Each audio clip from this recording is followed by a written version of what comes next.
Students are joining. We'll start in a minute.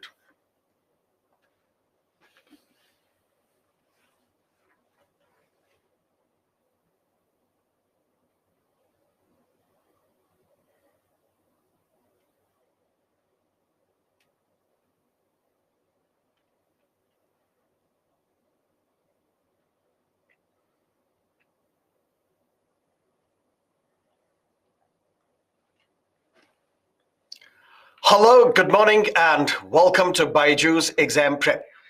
Yesterday, we initiated a discussion on local government. Local government in rural areas, known as Panchayati Raj institutions, local government in urban areas, known as urban local bodies or municipalities or municipal corporations, which we will discuss. Now, Article 40 of the Constitution, which is a directive principle of state policy, it imposes a duty on the state that you have to organize village panchayats and empower them with powers so as to enable them to function as units of rural, local self-government.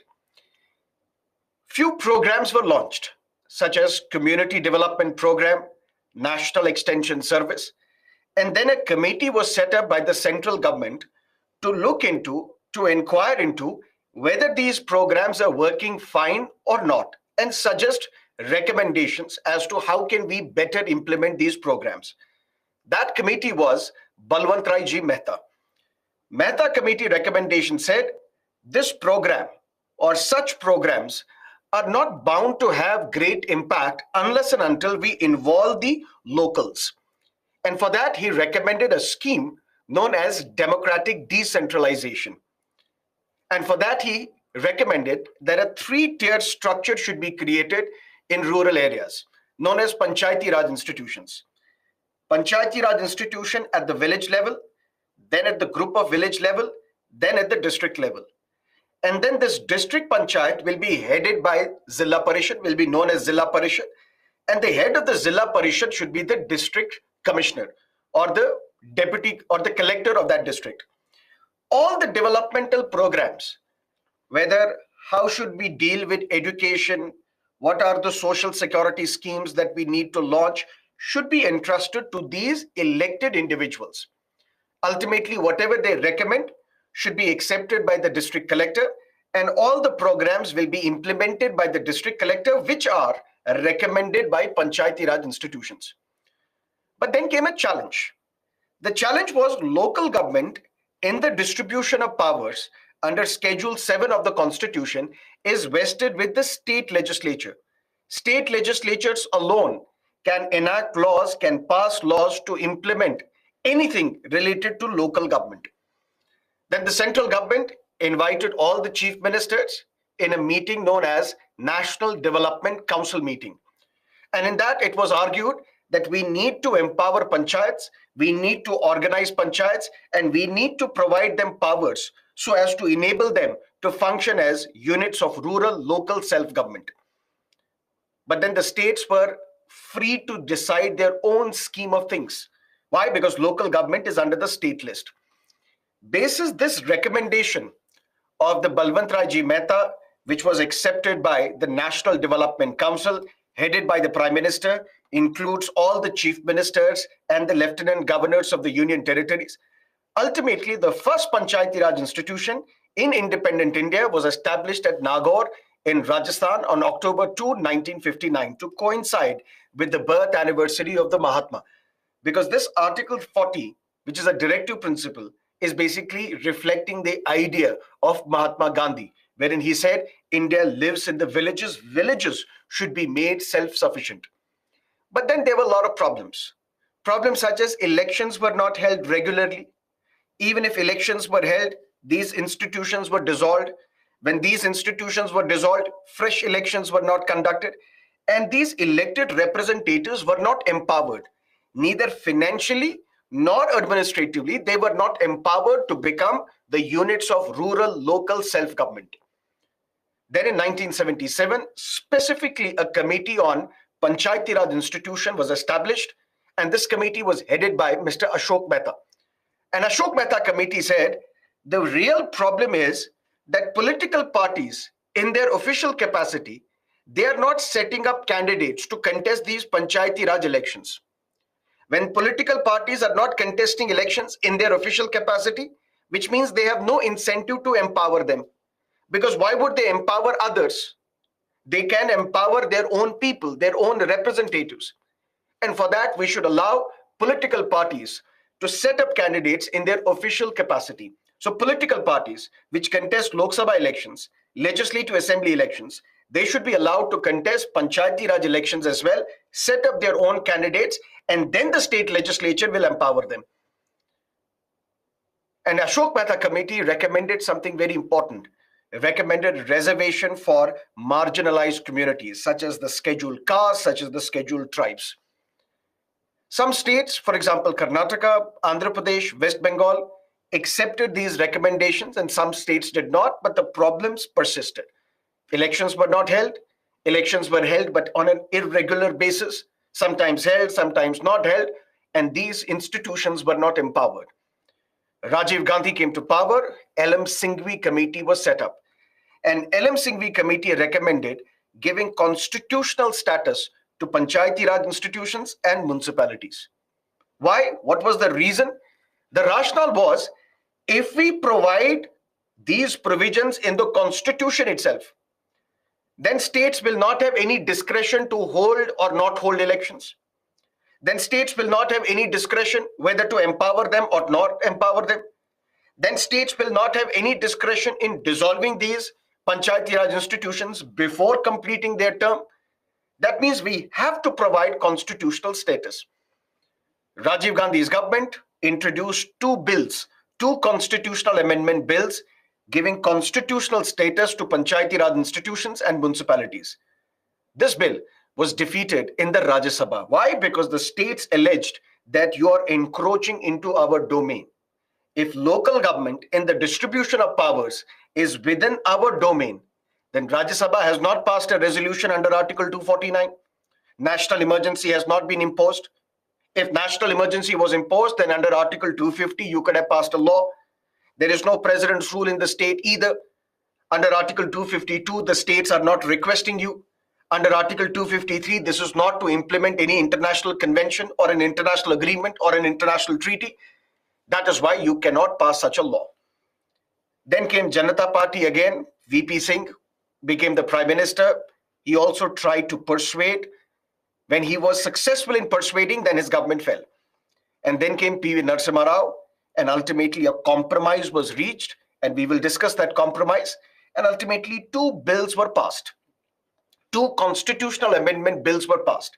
73rd Amendment deals with Panchayati Raj institutions. 74th Amendment deals with the municipalities. Then what was this compromise?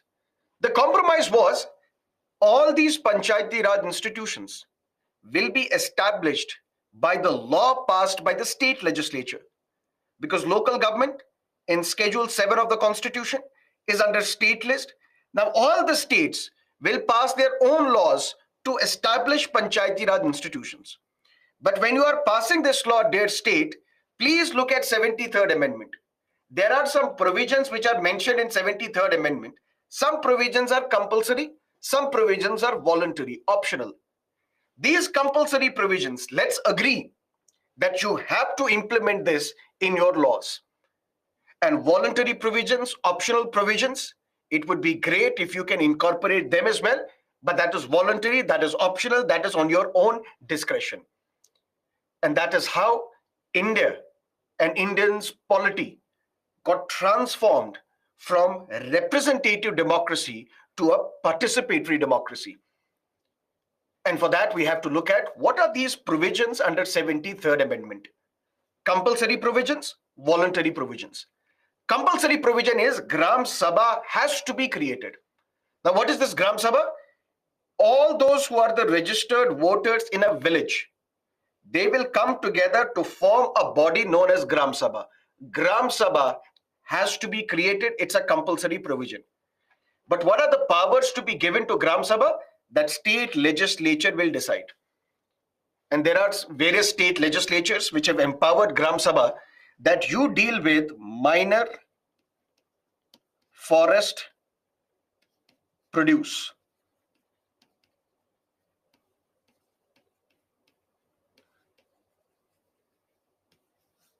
Minor forest produce in the sense, for example, it's a forest.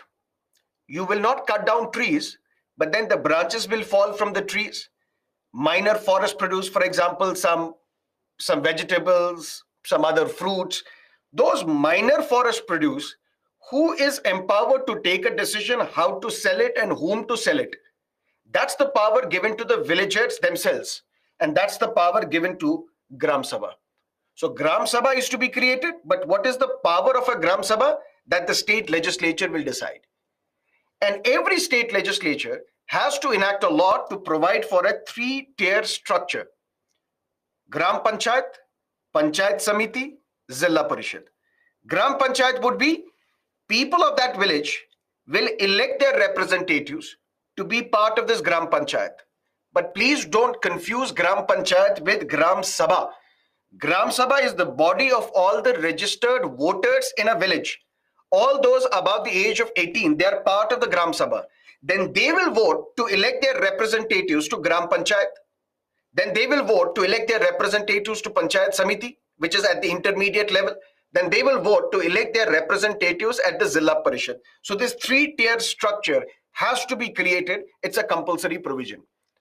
But if there is a state where the population does not exceed 20 lakh, in that state you have an option.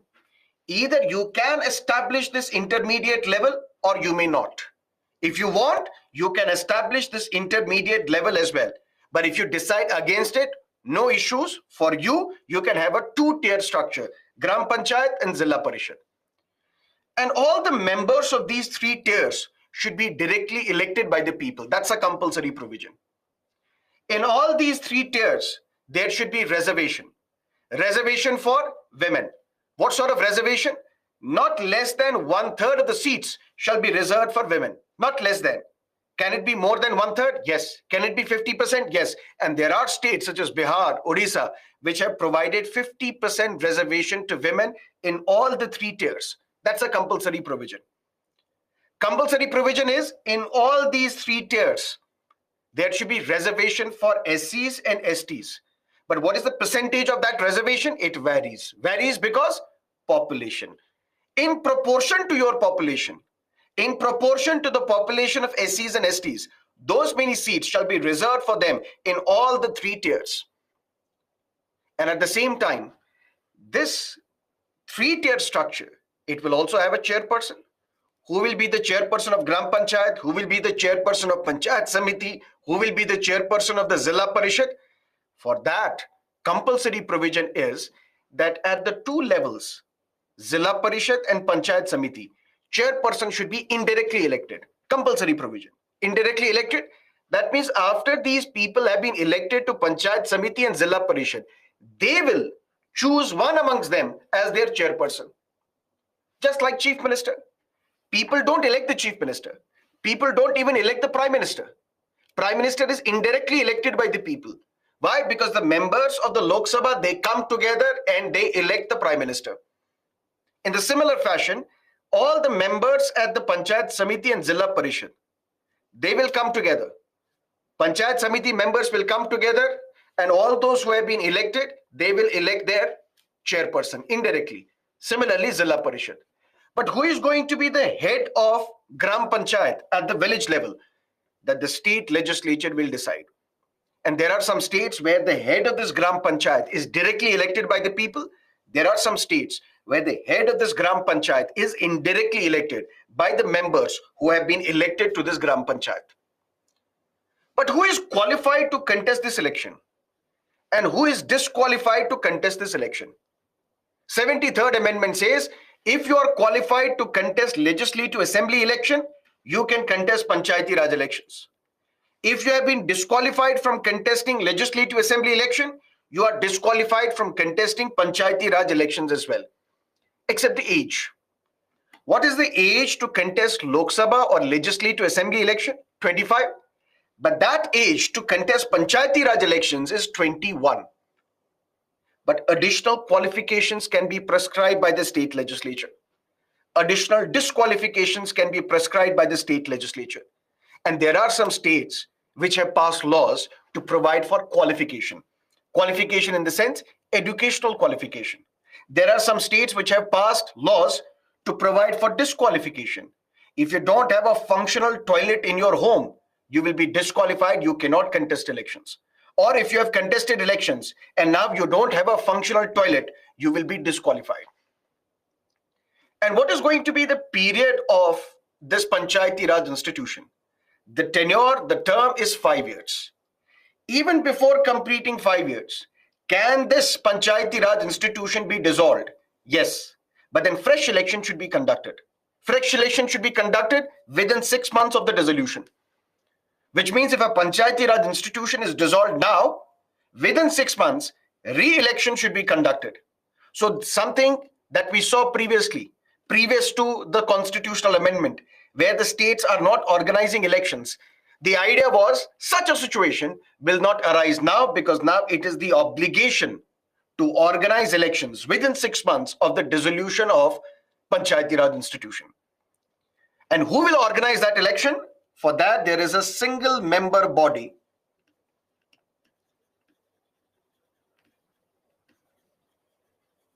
known as State Election Commission. So State Election Commission, it is a constitutional body. Constitutional body means a body which is created by the Constitution. Superintendence, direction, conduct, control of elections to Panchayati Raj institutions and municipalities. Who will organize these elections? Not the Election Commission of India, but the State Election Commission. State Election Commission is a single member body headed by the State Election Commissioner. Only one member. He will have the responsibility, or she will have the responsibility, to prepare the electoral rolls, to organize elections. And that is the domain, that is the responsibility of this constitutional body. This State Election Commissioner, now listen to me carefully, is appointed by the governor. Clear? And can be removed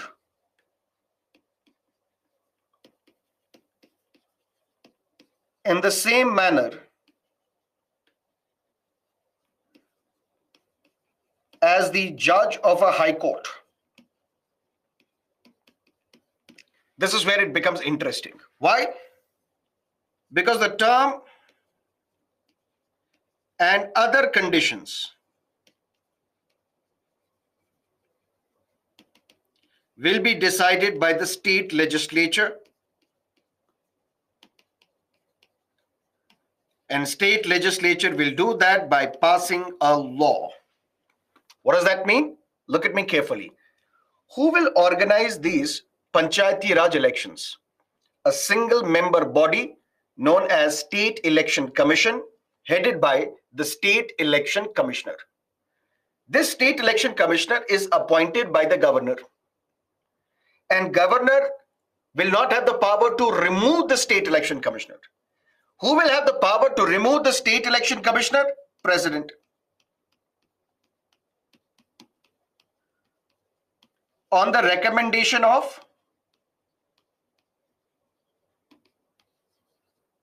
Parliament.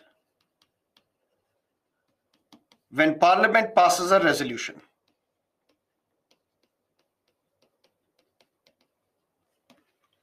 How is the judge of a high court removed? That we will discuss either today or tomorrow, but very briefly, the judge of a high court is removed by the President of India, but only if both houses of the Parliament pass a resolution by special majority. Same condition is applicable for the State Election Commissioner as well. That means the State Election Commissioner is appointed by the governor, but can be removed in the same manner as the judge of a high court, which means can be removed by the President based on the resolution passed by the Parliament of India. Why? Because this is to ensure independence of the office of the State Election Commissioner. If State Election Commissioner is appointed by the governor on the advice of the Chief Minister, and on the advice of the Chief Minister, the State Election Commissioner is removed as well, then the state election commissioner will come under the influence of the state government. When he comes under the influence of the state government, that means he cannot organize free and fair elections to Panchayati Raj institutions. To provide independence to this institution, the state election commissioner is appointed by the governor on the advice of the chief minister, but can be removed by the president on the resolution passed by the parliament. Now, I will function independently, impartially, and I will organize free and fair elections to Panchayati Raj institutions. But the same 73rd Amendment says, what is going to be the tenure of the state election commissioner? And what are the other conditions of service, salary, allowances, anything else? That will be decided by the state legislature by passing a law. Clear? Then what is the controversy? Mr. Ramesh Kumar,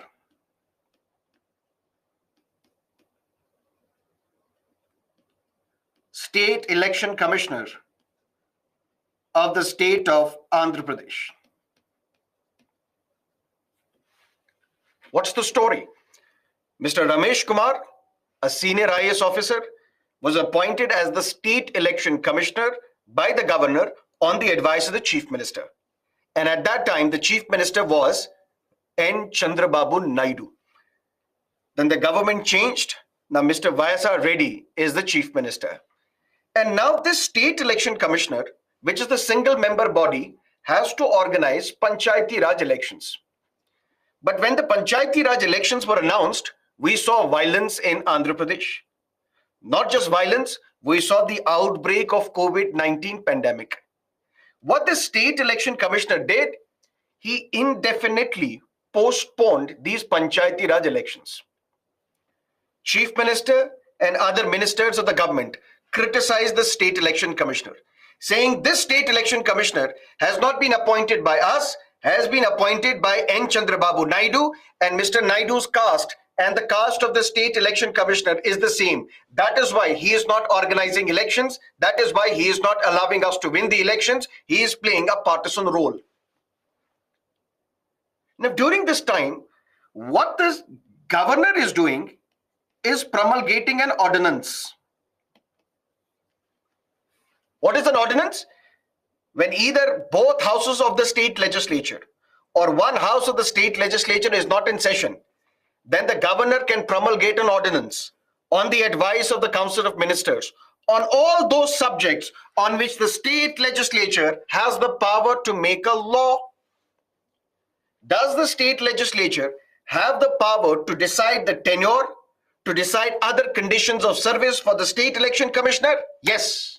Right? But there is no assembly session right now because of COVID-19 pandemic. Chief Minister advised the governor, you promulgate an ordinance. Sir, what is that ordinance? The term of state election commissioner should be 3 years. The term of the state election commissioner should be 3 years. But when Mr. Ramesh Kumar was appointed, he was appointed for a period of 5 years. He has not completed his 5-year term. He has completed more than 4 years of his term. So when Mr. Ramesh Kumar was appointed for 5 years to ensure independence of the office of the state election commissioner, Constitution says his conditions of service cannot be varied to his disadvantage after appointment. What does that mean? I was recruited by Byju's and I was told, here is your offer letter. You will be given 1,000 rupees salary per month. I said, okay, perfectly fine. It's a very good amount. I'll join you. After my appointment, it was reduced to 1 rupee. This is cheating, right? Which means I will not then function independently. Because at any point in time, if I do something good, my organization will change my salary. I was appointed for 5-year term. And now the government is saying, no, you will be appointed only for 2 years. Which means I will be dependent upon the state. I will toe the line of the state. I will do the bidding of the state. Whatever the state is telling me to do, I will do that, because if I don't do that, they will reduce my tenure. That means I cannot function independently then. I will be the stooge of the state. That is why Constitution provided two important independence features for the State Election Commissioner. One, you can be removed just like the judge of the High Court is removed, and after your appointment, your conditions of service cannot be varied to your disadvantage. But now the interesting case is, Mr. Ramesh Kumar was appointed for a 5-year term. The state legislature has the power to define the tenure, to define other conditions of service for State Election Commissioner? Yes. And what the ordinance says now the term of the State Election Commissioner is 3 years. Which basically means Mr. Ramesh Kumar is automatically removed. Because if the ordinance says your term is 3 years and you have completed more than 4 years of your term, although you were appointed for 5 years, which basically means you are removed. What you cannot do directly, you are doing it indirectly. And that is what we call in legal language colorable legislation. What is that called? Doctrine of colorable legislation. You are giving this law a color of constitutionality. Why? Sir, we are not doing something illegal. Do we have the power that we will pass a law, and through this law, we will provide tenure, we will provide term, we will provide conditions of service to the State Election Commission? Yes, and that's what we are doing. So you are giving it a color of constitutionality, but you are doing something indirectly which you cannot do directly. Can the governor directly remove Mr. Ramesh Kumar as the State Election Commissioner? No. Why? Because that is the power available with the president. And president can do that only on the basis of the resolution passed by both houses of the Indian Parliament, that too by special majority. So governor, which means the chief minister, which means the state government, cannot remove the State Election Commissioner directly. But what they did, they removed him indirectly. How? By reducing the term. By passing a law and saying now the term of the State Election Commissioner is not 5 years, it is 3 years. Which basically violates this independence feature. His salary, his conditions of service cannot be varied to his disadvantage after the appointment. Mr. Ramesh Kumar approached the court, further approached the Supreme Court, and the courts did something unprecedented. Said this ordinance is unconstitutional. Rarely do we see Supreme Court striking down an ordinance or the High Courts striking down an ordinance. But this was patently, blatantly unconstitutional. And luckily, the courts came into the picture and said this is unconstitutional. Reinstate Mr. Ramesh Kumar as the State Election Commissioner of Andhra Pradesh. That's the story. But who can organize elections? Superintendents, direction, conduct, control of all these elections to Panchayati Raj institutions and municipalities is vested with the single member body known as the State Election Commission. Clear? Not just that, what should be the powers and functions of this Panchayati Raj institution? This is where it becomes even more interesting. Why? Constitution, 73rd Amendment, creates another constitutional body known as State Finance Commission. Just like we have Finance Commission at the central level, we have State Finance Commission at the state level as well. What is the role of the State Finance Commission? Dear state, you impose taxes. Through these taxes, you get revenue.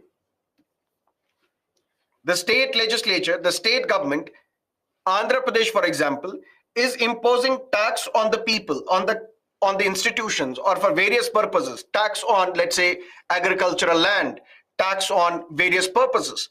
Now, this tax has been imposed by the state legislature. And through these taxes, the revenue is generated. What is the percentage of this revenue which the state has to share with Panchayati Raj institutions? That will be decided by the State Finance Commission. Why? Because the idea is not only to establish Panchayati Raj institution. The idea is not only to organize village panchayats. The idea is to empower them so that to enable them to function as units of rural local self-government. If I cannot have financial power, if I don't have money, if I don't have resources, how will I function as a unit of self-government? I cannot. That is why to provide finance, to provide money to Panchayati Raj institutions, we have a constitutional body known as State Finance Commission. And this State Finance Commission will decide what is the proportion of revenue that is raised, generated by the state when the state is imposing taxes. What percentage of that, what proportion of that is to be shared with Panchayati Raj institutions? Also, grants in aid. I am giving you a grant, basically money, for some specific purpose. What is the purpose? For you to buy Lakshmikant book, for you to buy Rajiv Ahir, for you to take up a test series. That means I'm granting you something to aid you. Similarly, there are some grants in aid provided by the state. States provide some grants to these Panchayati Raj institutions. For example, for the construction of road, we will grant you an aid.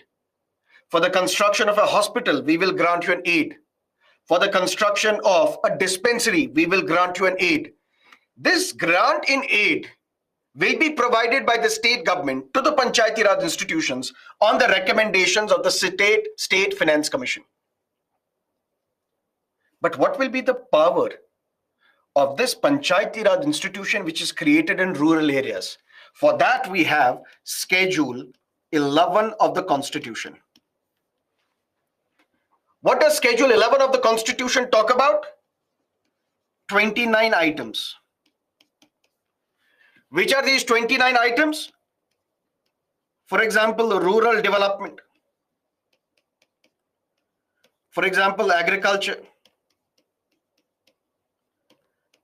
For example, primary education. For example, roads. For example, development of cattle ponds, burial grounds, cremation grounds, so on and so forth. Sir, what are these functional items? We have Schedule 7 of the Constitution. What does Schedule 7 of the Constitution talk about? Union list, state list, concurrent list. On all those items on which Parliament has the power to make a law, that is mentioned where? In Union list. On all the items which are mentioned in the state list, who has the power to make a law? State legislature. But since these powers are given to the states, and now in these states we have Panchayati Raj institutions, can some of these powers be given to Panchayati Raj institutions, such as primary education, such as rural development, such as roads, such as some other items? These items, these 29 items are mentioned in Schedule 11 of the Constitution, which means all these are the legitimate powers of Panchayati Raj institutions. But the problem is, Constitution says, state, listen to me carefully, state legislature may. If it was state legislature shall, that means it is binding on the state legislature that when you are passing a law to establish Panchayati Raj institutions, it is mandatory for you that all these 29 powers are to be given to Panchayati Raj institutions, so that Panchayati Raj institutions alone can deal with primary education, rural development, roads, sanitation, improvement of services. All these should be given to Panchayati Raj institutions. But that's not what the Constitution says. Constitution says if the state legislature wants, it may. It may transfer either all these 29 items or some of these 29 items or most of these 29 items or none of these 29 items. Because if the state legislature may. And then there are some states where Panchayati Raj institutions are exempted. Exempted in the sense where Panchayati Raj institutions do not exist. Which are these states? Your Lakshmikant book talks about Jammu and Kashmir. But that is not correct. Now, Jammu and Kashmir also has Panchayati Raj institution established under 73rd and 74th Amendment. 74 deals with municipalities. Nagaland is an exception. Because in Nagaland, instead of Panchayati Raj institutions, they have village development committees. And these village development committees, no election takes place. They are nominated. When they are nominated, why? Because of the cultural uniqueness of Nagaland. Because they agree that for years and years and years, they have these village development committees. Because they have their own unique culture, unique identity. They have this uniqueness which needs to be preserved. And that is why 73rd Amendment is not applicable to Nagaland. Instead, they will have these village development committees. Similarly, those areas which are under Schedule 6 of the Constitution, Panchayati Raj institutions do not exist. Sir, why? You would know that. In these Schedule 6 areas, they have even more important and autonomous committees, district councils, which are elected by the people. And these district councils have legislative powers, executive powers, judicial powers, financial powers.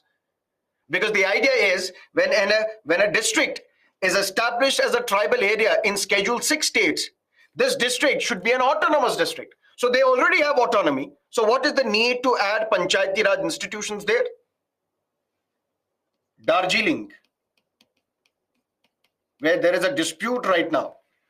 West Bengal says Darjeeling is ours, which is theirs. But Darjeeling says we want to come out. In Darjeeling, they have the Darjeeling Hill Development Council, which means 73rd Amendment does not apply to Darjeeling as well. So there are some states where Panchayati Raj institutions are exempted, where Panchayati Raj institutions do not exist. But sir, what about those areas which are under Schedule 5 of the Constitution?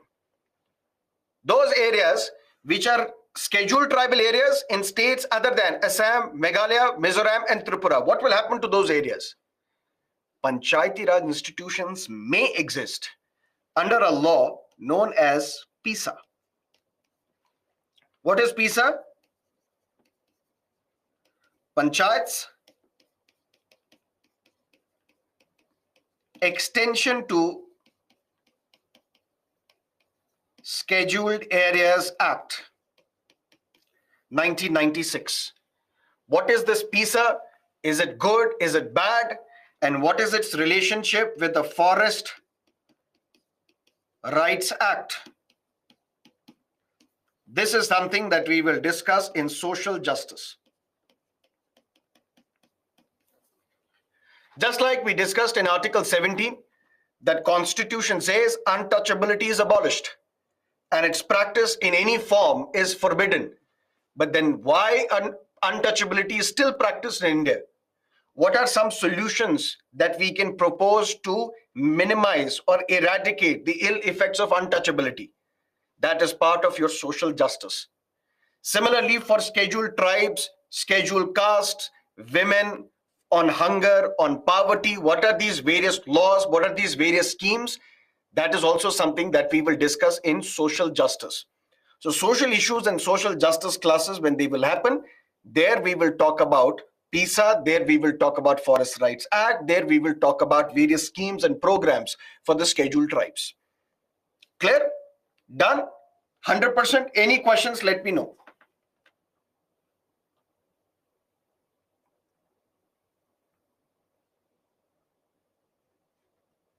Questions, please? No doubt. Okay. Now let's look at urban local government. And then, as I told you yesterday, we will first look at this from the prelims perspective. Then we will merge the two and conduct an analysis whether the 73rd and 74th Amendment are working effectively or not, and what are the reforms that we can suggest. 74th Amendment provides constitutional status to urban local bodies. And which are these urban local bodies? There are three types of bodies. One is municipal corporation, the other is municipal council, and the other is Nagar Panchayat. Municipal corporation is for a big city. For example, Delhi, Mumbai, Chennai, Hyderabad. Municipal council is for a smaller city. And this Nagar Panchayat is for a transition area. Transition area, that means this Nagar Panchayat is neither a complete city nor a rural area. It's in a transition. It was a rural area, now it is transitioning to become an urban area. So for this entity, which is making a transition from a rural to urban area, for such we have Nagar Panchayat. But now, can you tell me what is the definition of city? Anybody?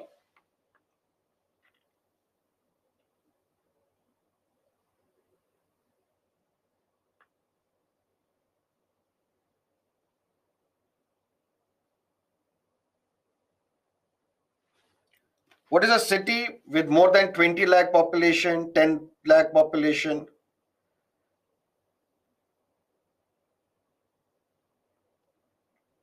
Population more than 1 lakh, depends on their population. Developed. City is an urban settlement. The better definition would have been city is a city because it's a city. But what is a city? City is an area where the predominant occupation of the people is non-agricultural.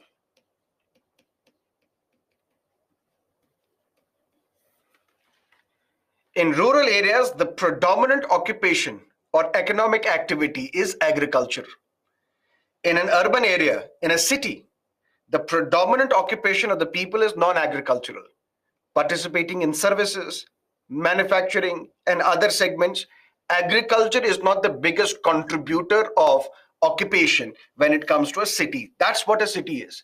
So it is not based on population. What you're saying, 10 lakh population, we call such areas as metropolitan cities, where the population is more than 1 million. But city is basically an area where the predominant economic activity is non-agricultural. And for that, we need to understand how the 74th Amendment talks about these urban local bodies. Municipal corporation for a bigger city, municipal council for a smaller city, and then Nagar Panchayat for a transitional area. But we will have to focus on municipal corporation and municipal council. And for that, the Constitution talks about creation of wards.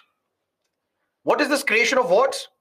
You might have participated in urban local body elections to the municipality of your city. You may or you may not have, but if you have, you would get an idea. And what is the idea? If in the Lok Sabha election, the entire country is divided into constituencies, 543 constituencies, parliamentary constituencies. If in a state legislative assembly elections, the entire state is divided into territorial boundaries known as constituencies.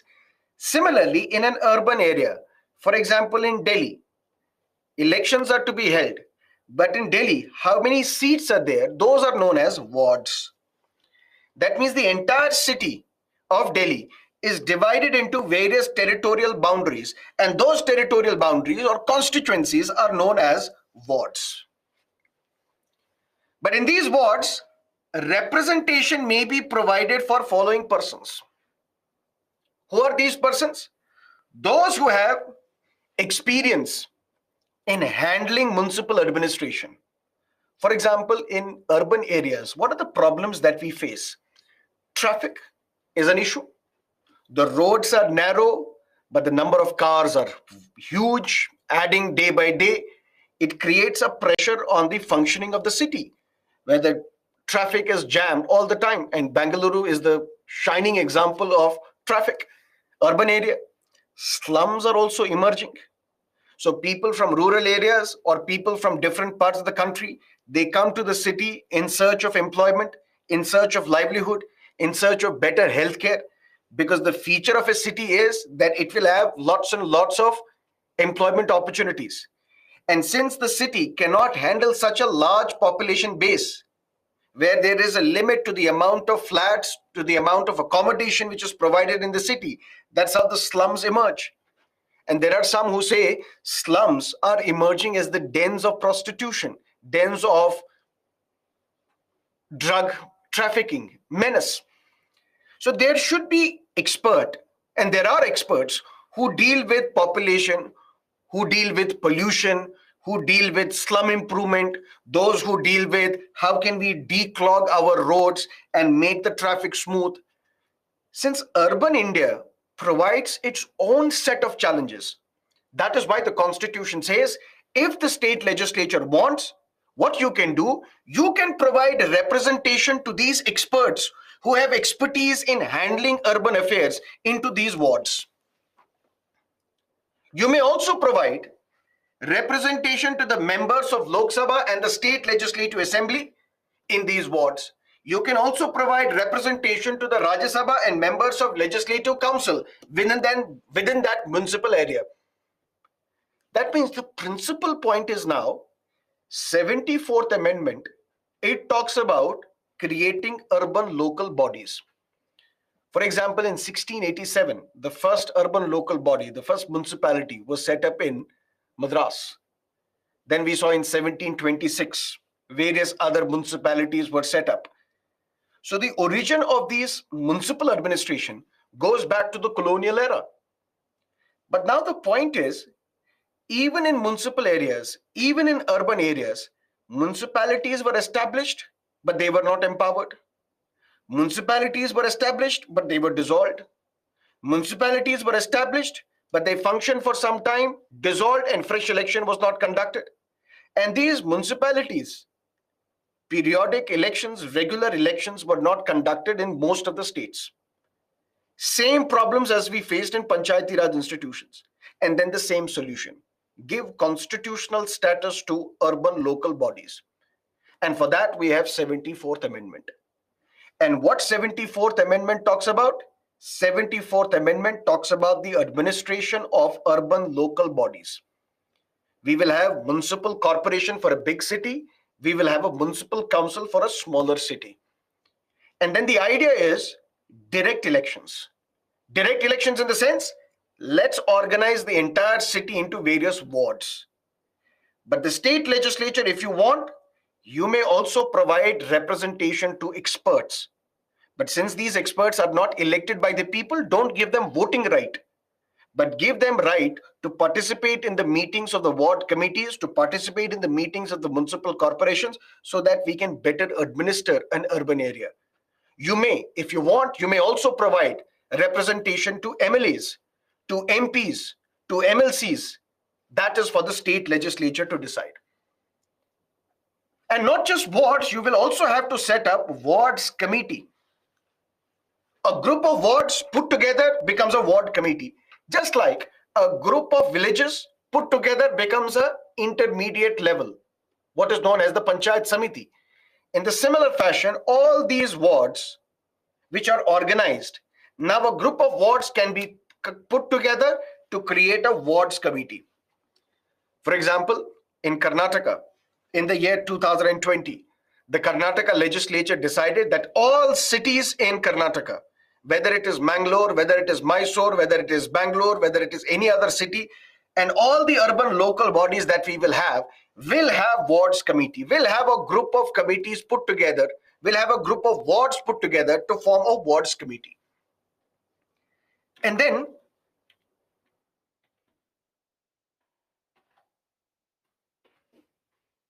74th Amendment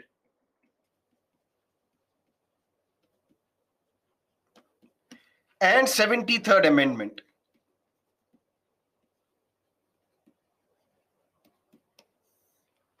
are basically common features of both. Common features in the sense, in all these levels in Panchayati Raj institutions, There is a reservation for women, not less than 1/3.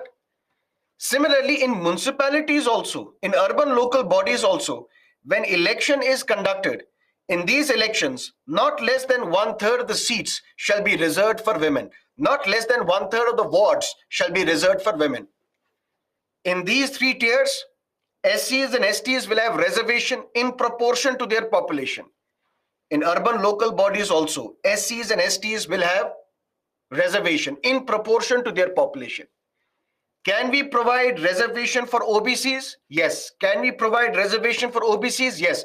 But for that, the Supreme Court has mandated what is known as a triple test, something that we discussed yesterday. In case of Vikas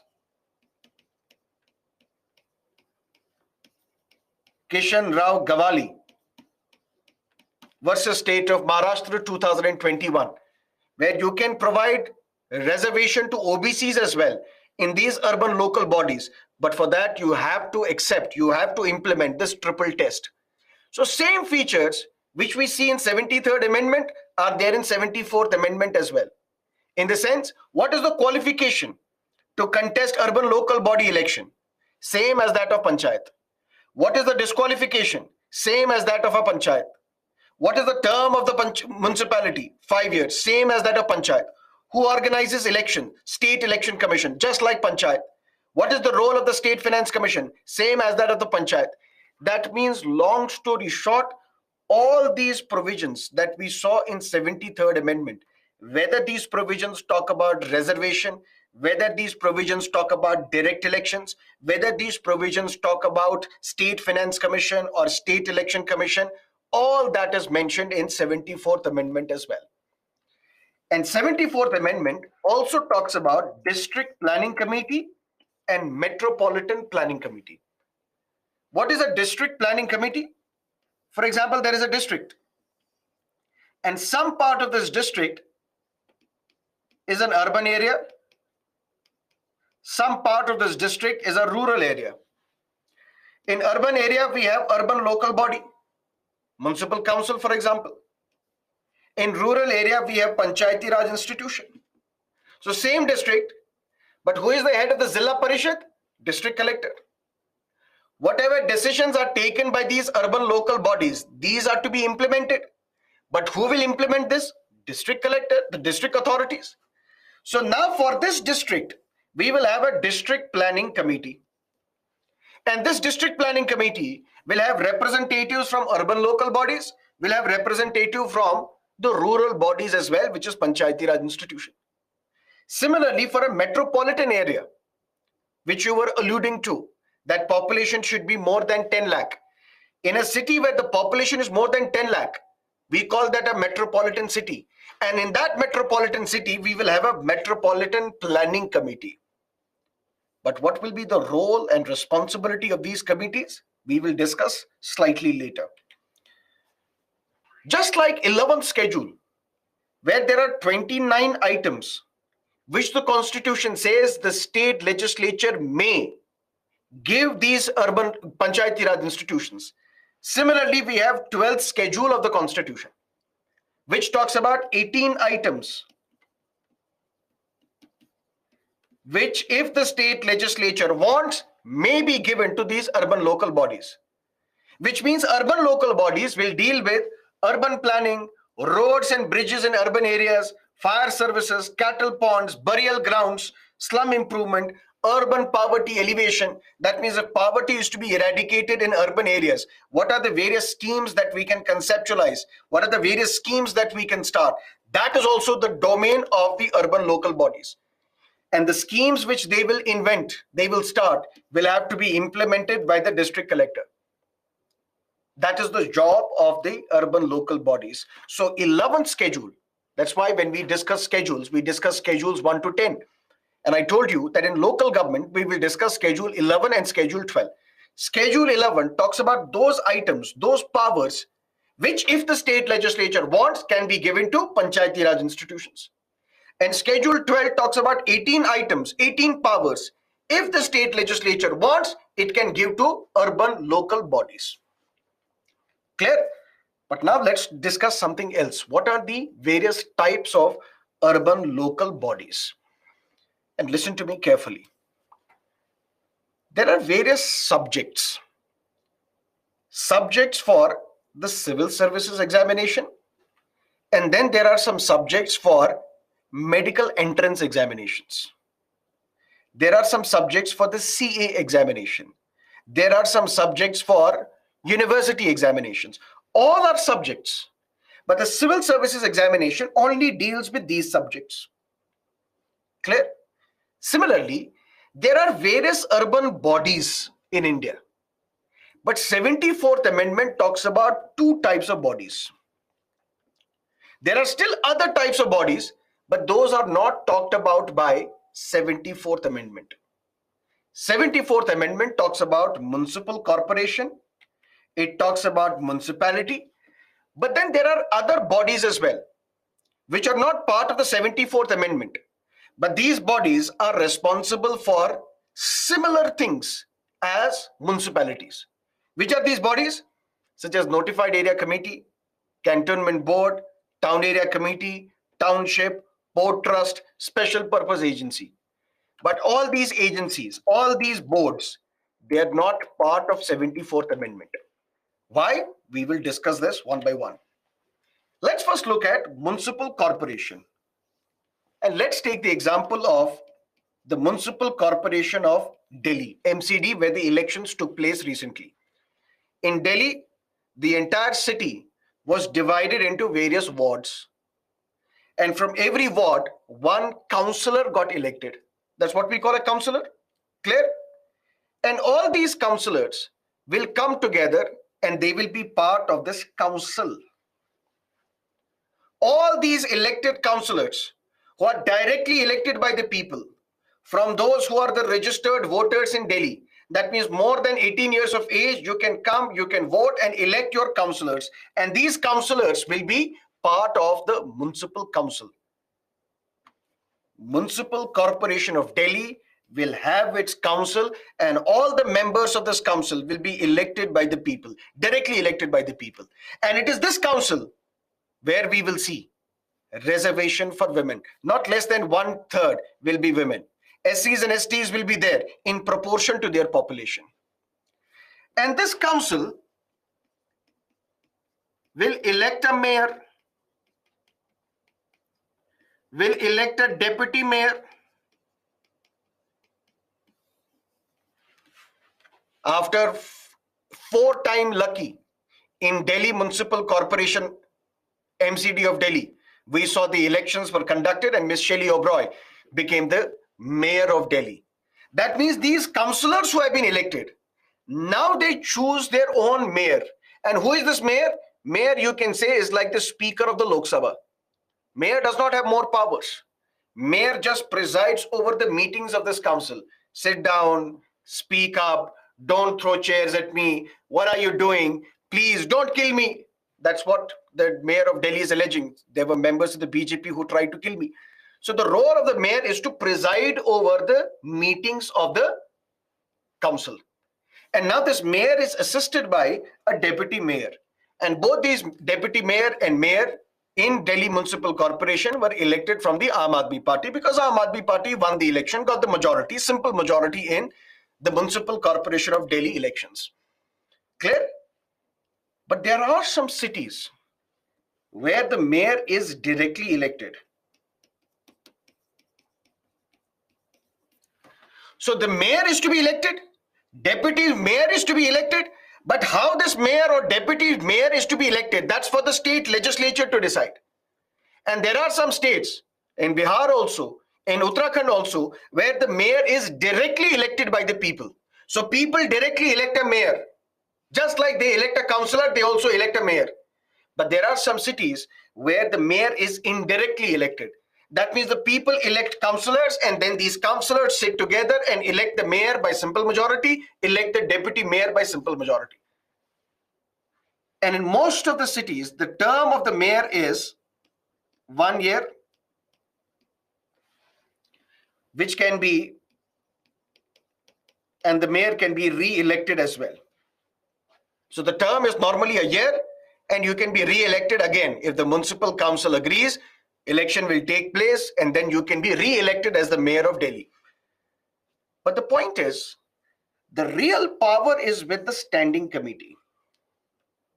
That is why we saw ruckus in the Municipal Council of Delhi, where mayor was elected, deputy mayor was elected, and now the members of the standing committee was to be elected. There were a lot of hue and cry, lots of chaos. Ultimately, chairs were pulled, thrown at each other. There were some people running, and you should see the spectacle. It was being displayed on the TV screens. In midnight also, they were fighting just to get elected to the standing committee. And what is the standing committee? There are different, listen to me carefully. There are different powers given to urban local bodies. For example, this municipal corporation, which is for a big city known as Delhi. But to run a big city, standing committees are created. Standing committee on health, standing committee on sanitation, standing committee on pollution, standing committee on urban poverty elevation, standing committee on burial grounds. That means on all these various subjects which are given to the municipal corporation, individual standing committees will be set up. And then decisions are taken by the standing committee. And whatever decisions are taken, those are implemented by the commissioner. And who is this commissioner? This commissioner is a senior IAS officer appointed by the state.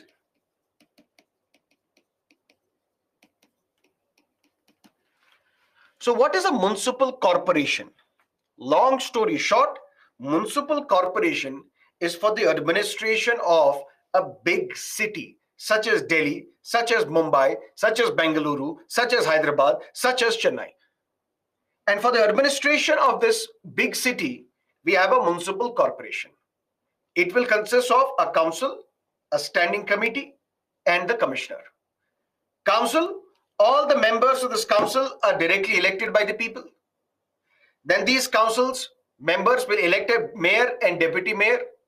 And then the members of this council, they have reservation for women, reservation for SCs and STs. This council may also have representation given to MPs and MLAs. That is also possible if the state legislature wants.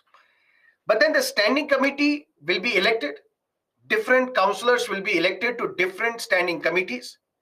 Chairperson of these standing committees will also be elected. And ultimately, the standing committee will decide what are the various programs, policies that we are going to implement for our domain. For health, what should be our policy? For education, what should be our policy? For sanitation, what should be our policy? For pollution, what should be our policy? And whatever is now being decided upon, since you can't implement your decisions, implementation authority is the commissioner, a senior IAS officer appointed by the state government who will take decisions on the basis of, who will act on the basis of the decisions taken by the municipal corporation. This is a municipal corporation. But similarly, for the administration of a smaller city, in a big city, in a big state, there are smaller cities as well. For those smaller areas, smaller urban areas, we have municipalities. And just like municipal corporation, it also has a council, standing committee, and the CEO. This council, people are directly elected to this council. Wards are created. From these wards, we elect one councillor. These councillors are part of this council. And now this council will elect a chairperson. And they will also elect a vice chairperson. In some cities, in some municipalities, he is known as president and vice president. But apart from, unlike mayor and deputy mayor, he or she not only sits in these council meetings, presides over these council meetings, they have got some executive powers as well. That means they can implement some of the decisions which have been taken by the council. So listen to me carefully. Municipal corporation for a big city. This council will have a mayor and deputy mayor. But this is mostly a ceremonial post. In a sense, your only job is to preside over the meetings of the council. You do not have executive powers. But when it comes to a municipality, which is for the administration of an urban area, there you will have a council. Council people will directly elect members to this council, and they will elect indirectly one chairperson and vice chairperson, or in some municipalities known as president and the vice president. But this president and the vice president, they will preside over the meetings of this council, but they will have some executive powers as well, which is unlike for a mayor and the deputy mayor. And just like for a municipal corporation, municipality also has a standing committee on health, standing committee on education, standing committee on sanitation, standing committee of urban poverty alleviation. And whatever decisions are taken will be implemented by the chief executive officer of a municipality. And this chief executive officer is normally a member of the state civil services, a senior state civil services officer appointed by the state government. Clear? But then there are some other areas where we provide same function as provided by these municipal corporations and municipal committees or municipalities, but they are not part of 74th Amendment. Which are these areas? Notified Area Committee. What is this Notified Area Committee? Listen to me carefully. This is a state. In that state, there is an area.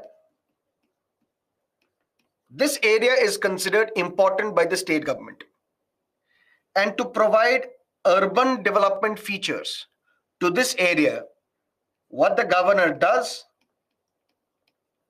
governor notifies this area in the government gazette. That is why we call it Notified Area Committee. That means this is the committee for a particular area in a state, which state thinks is important. For this area, it is not part of municipal corporation. This area is not part of the municipality, but this area is still important. And for this area, we will notify in the government gazette. And this area becomes Notified Area Committee. That means this area is notified under the government gazette by the governor. And for this area, we will have a committee. And this committee will be entirely nominated.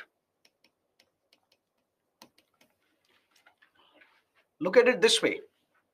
For rural areas, we have Panchayati Raj institutions. For urban areas, a big city, we have municipal corporation. For a smaller city, we have a municipality. But then in this state, there is an area which is not part of, which is not truly rural, which is not purely agricultural. But this city, this area is still considered important. But we cannot give it a municipality because it is not too big a state, too big an area. And clearly, if it is not too big, it cannot be having a municipal corporation as well. But for this particular area, we will have an entirely nominated set of people who will provide them services. Services in the form of roads, services in the form of street lighting, services in the form of sanitation. And such a committee is known as Notified Area Committee. And there are various notified area in every state almost.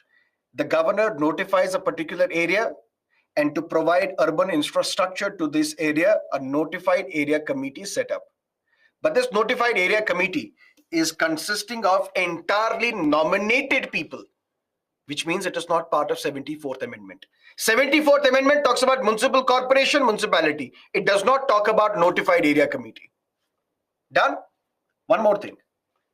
Cantonment Board, Army, is under the control of central government. President is the supreme commander of Indian Armed Forces, whether it is Army, whether it is Navy, whether it is Air Force, whether it is Coast Guard. Clear? If you would have noticed that there are in urban areas cantonment boards. Cantonment boards, these are military areas. In these military areas, there are some civilian population also residing. In this cantonment board, this is set up on the basis of the law passed by the parliament. Imagine it this way. At the center, we have the central government. In the state, we have the state government. And in that state, The laws passed by the state legislature will be applicable. Clear or not? But in that state, there are some areas which are under army, which are under the control of the army, cantonment boards where army officials are residing, where army officials, they have their troops present to thwart off an enemy. This is a cantonment board. And for this, Parliament enacts a law and creates a cantonment board. And you would have noticed that in these cantonment boards, the roads are of top class. The hospitals are of top class. The educational facilities are of top class because the army manages them. The military manages them. So this cantonment board is not under 74th Amendment. Although cantonment board is an urban area, in an urban city, but 74th Amendment is not applicable to this area. Why? Because this area, this cantonment board is set up by the Parliament. And when Parliament sets up a cantonment board, but in this military area, there are civilian population also residing. How should we provide sanitation? How should we provide roads? How should we provide health? How should we provide education to the civilian population in a military area? For that, we have a cantonment board. This cantonment board will be a mix. It will have members from the army. It will have members from the civilian administration as well, but no election takes place because this is a cantonment board. That means although cantonment board is some form of urban government, but it is not under 74th Amendment. Similarly, we have town area committee. What is a town area committee? This is state. State has cities, villages, towns as well. Towns are mostly closer to the village, but it still has some urban features where the population is slightly higher, and at the same time, the economic activity is a mix of agriculture as well as industrial as well as non-agricultural. But for this area, town area committee is set up where few responsibilities are given. This town area committee may be either completely elected or completely nominated or a mix of both. That means you can say it is similar to a notified area committee, but the notified area committee, all the members are nominated. Members are not elected. But in a town area committee, it can be a mix. Either all the members are nominated or all the members are elected, or it can be a mix of nominated, some nominated members, some elected members. And what is their responsibility? Some items will be given to them. For example, this town area committee of this particular town, you have the responsibility, you take care of street lighting. There are people living in this area. To provide street lighting, that will be the responsibility of this town area committee. But since this town area committee is not a municipal corporation, not a municipality, it does not come under 74th Amendment. Clear? Similarly, we have township. Can anybody tell me the names of some of the townships in India?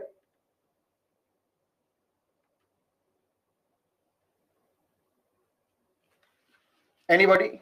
Jamshedpur?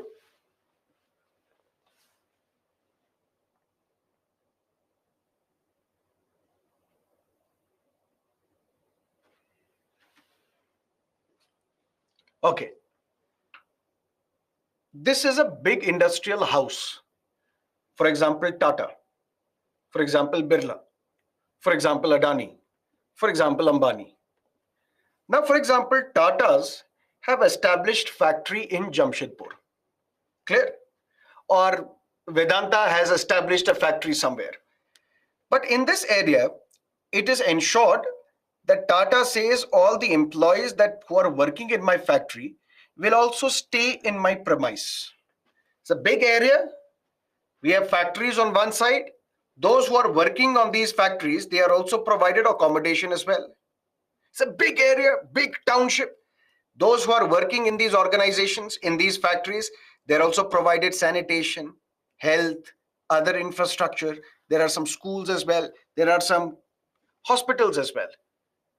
That is what we call a township. Township in the sense, an area of a private entity, of a private company. And this township provides urban infrastructure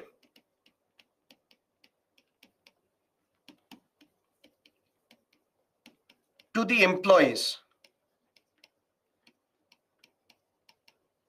working in factories. And that is how some people say that Tatas have revolutionized Jamshedpur. Why? Because top class roads, top class infrastructure is provided not by the government, but by a private entity. Not for everyone, but for those who are working, who are the members, who are the employees of their own organization. So this is like a completely bureaucratic exercise, completely bureaucratic structure, where the members of the Tata trusts, where the heads of the Tata trusts, where the top functionaries of Tata Group, they will sit together and decide what should be the sanitation, what should be the infrastructure, what sort of roads should be organized in this area, in this township. So since it's a completely bureaucratic thing, since it is completely under the control of the private player, 74th Amendment is not applicable to township. And then we have something called Port Trust. Ports are under center. Ports are under parliament. That means ports are organized by the parliament. But then we have the Mundra port, Mr. Adani's port, to provide infrastructure to the civilian population residing around the ports. For that, port trusts are created. Port trusts are created by the parliament. But since they are created by the parliament, not by the state legislature, which means 74th Amendment does not apply to the port trusts as well. Kochi, there are other ports in India, and surrounding these ports, there are civilian population. To provide urban infrastructure to the civilian population residing in the port areas, we have the port trusts, which means 74th Amendment, which talks about 12th schedule, which talks about reservation, which talks about finance commission, which talks about state election commission, is not applicable in notified area committee, township, town area committee, cantonment boards, port trusts. In these areas, 74th Amendment is not applicable. 74th Amendment is applicable in municipalities and in municipal corporations. These are some facts, can be important for your prelims examination. But let's analyze them, 73rd and 74th Amendment from the mains perspective. And there I will tell you what is this special purpose agency. Clear? Let's analyze. When we look at 73rd and 74th Amendment, what was the basic idea behind them? The idea was, number one, to implement directive principle of state policy under Article 40 of the Constitution, where the state was imposed a duty that you have to organize village panchayats and empower them with powers so as to enable them to function as units of rural local self-government. So to implement Article 40, 73rd Amendment was passed. The idea was not just to implement directive principle, the idea was to transform India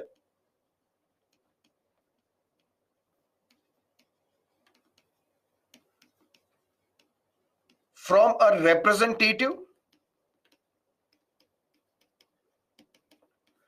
to a participatory democracy.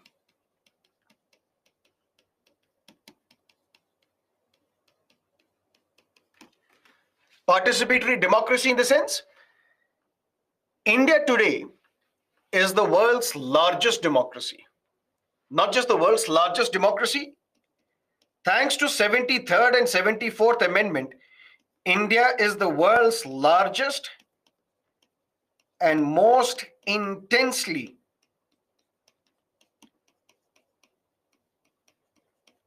democratic country. Most intensely democratic country in the sense that in all these layers, if you look at Panchayati Raj institutions, at the block level, at the village level, Panchayat, Gram Panchayat, Panchayat Samiti, Zilla Parishad, in all these three layers, more than 3.1 million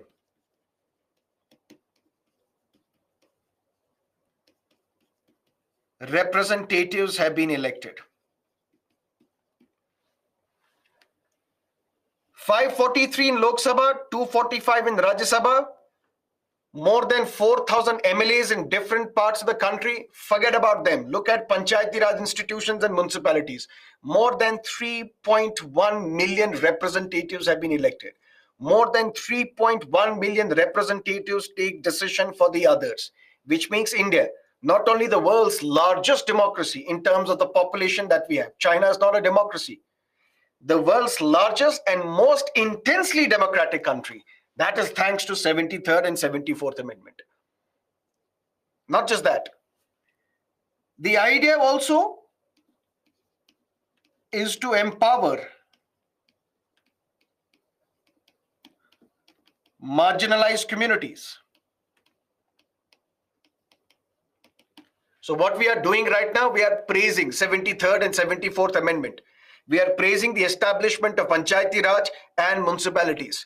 So empowerment of marginalized communities, whether it is SC, whether it is ST, whether it is women, and optional is you can also provide reservation for OBCs. So what we have done through 73rd and 74th Amendment, we have empowered the marginalized communities, particularly the women. And the empowerment of these marginalized communities have ensured that India becomes a vibrant, flourishing democracy. And that is thanks to Panchayati Raj institutions and municipalities. The beauty about 73rd and 74th Amendment is that now elections are regular.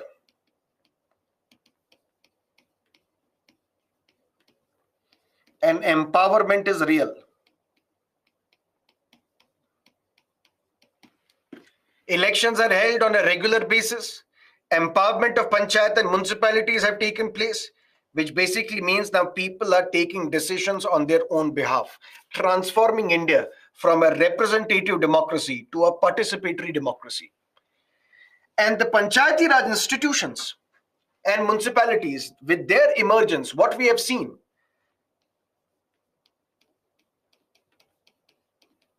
regular elections, empowerment because of constitutional status. Because in absence of constitutional status, we saw elections were irregular, empowerment was not real, it was unreal. But now because of 73rd and 74th Amendment, we have seen governance has improved.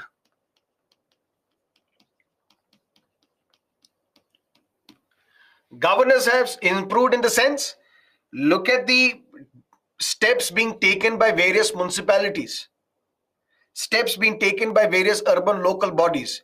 See, the quality of roads have increased. See, the quality of educational institutions have increased. The most beautiful example is that of Delhi, where the quality of schools have also increased. And that is thanks to the empowerment of people through 74th Amendment. And we see now villagers, they become involved in decision making. Villagers becoming involved in decision making, and now they are understanding finances, they are understanding audit, and this is leading to their political education. This is leading to their real education. Because now when all the money is given to Panchayati Raj institutions, there are some states where we conduct social audit. Social audit in the sense, listen to me carefully. This is a particular village. this village was provided 5 lakh rupees for the construction of a school. Clear? But now we have to see whether this money was spent or not. For that, we have to conduct an audit. Normally, the audit is conducted by an external agency, an auditor. An auditor can be fooled as well. See, this is the school. We have constructed this, although it's a cowshed. But whatever it is. But if this is a social audit, that means the members of that particular village, they will come together and will now ask questions to the panchayat members. Come here. Every week we will meet. You were given 5 lakh rupees. Where did you spend? We spent the money here. This is the school. But this is the cowshed. We know this. That means through this social audit, the villagers are unearthing corruption. When corruption is unearthed, now the members of the panchayat, they become aware that if we don't spend this money wisely, if we don't spend this money in extravagant fashion, then the members of the village, they are going to hold us accountable, which means transparency has increased.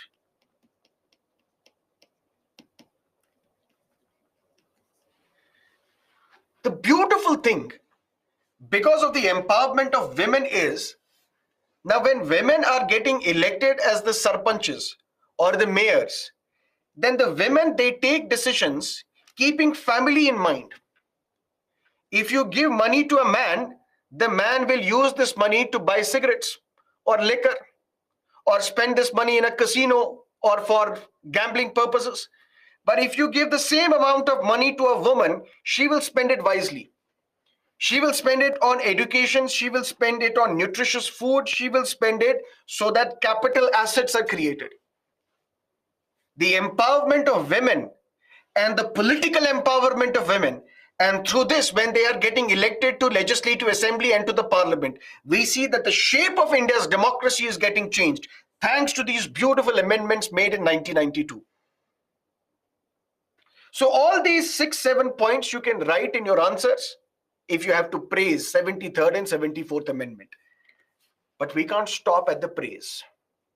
We have to look at some of the shortcomings of the 73rd and 74th Amendment. Shortcoming number 1. We can say that the reforms which were implemented in 1992, 73rd and 74th Amendment, these were first generation reforms.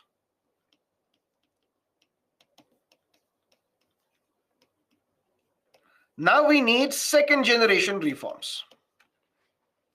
Second generation reforms in the sense that if the sole purpose of 73rd and 74th Amendment was to provide reservation to marginalized communities, SCs, STs and women, it has been successful.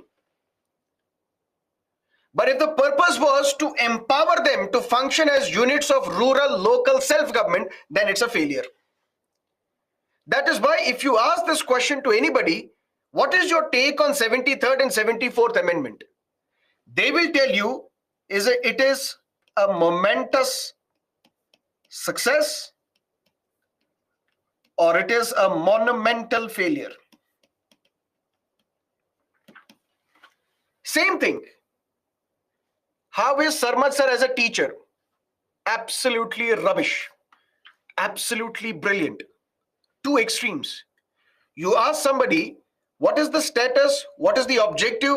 What is the real impact of 73rd and 74th Amendment? Some will tell you absolute failure, momentous failure, and some will say monumental success.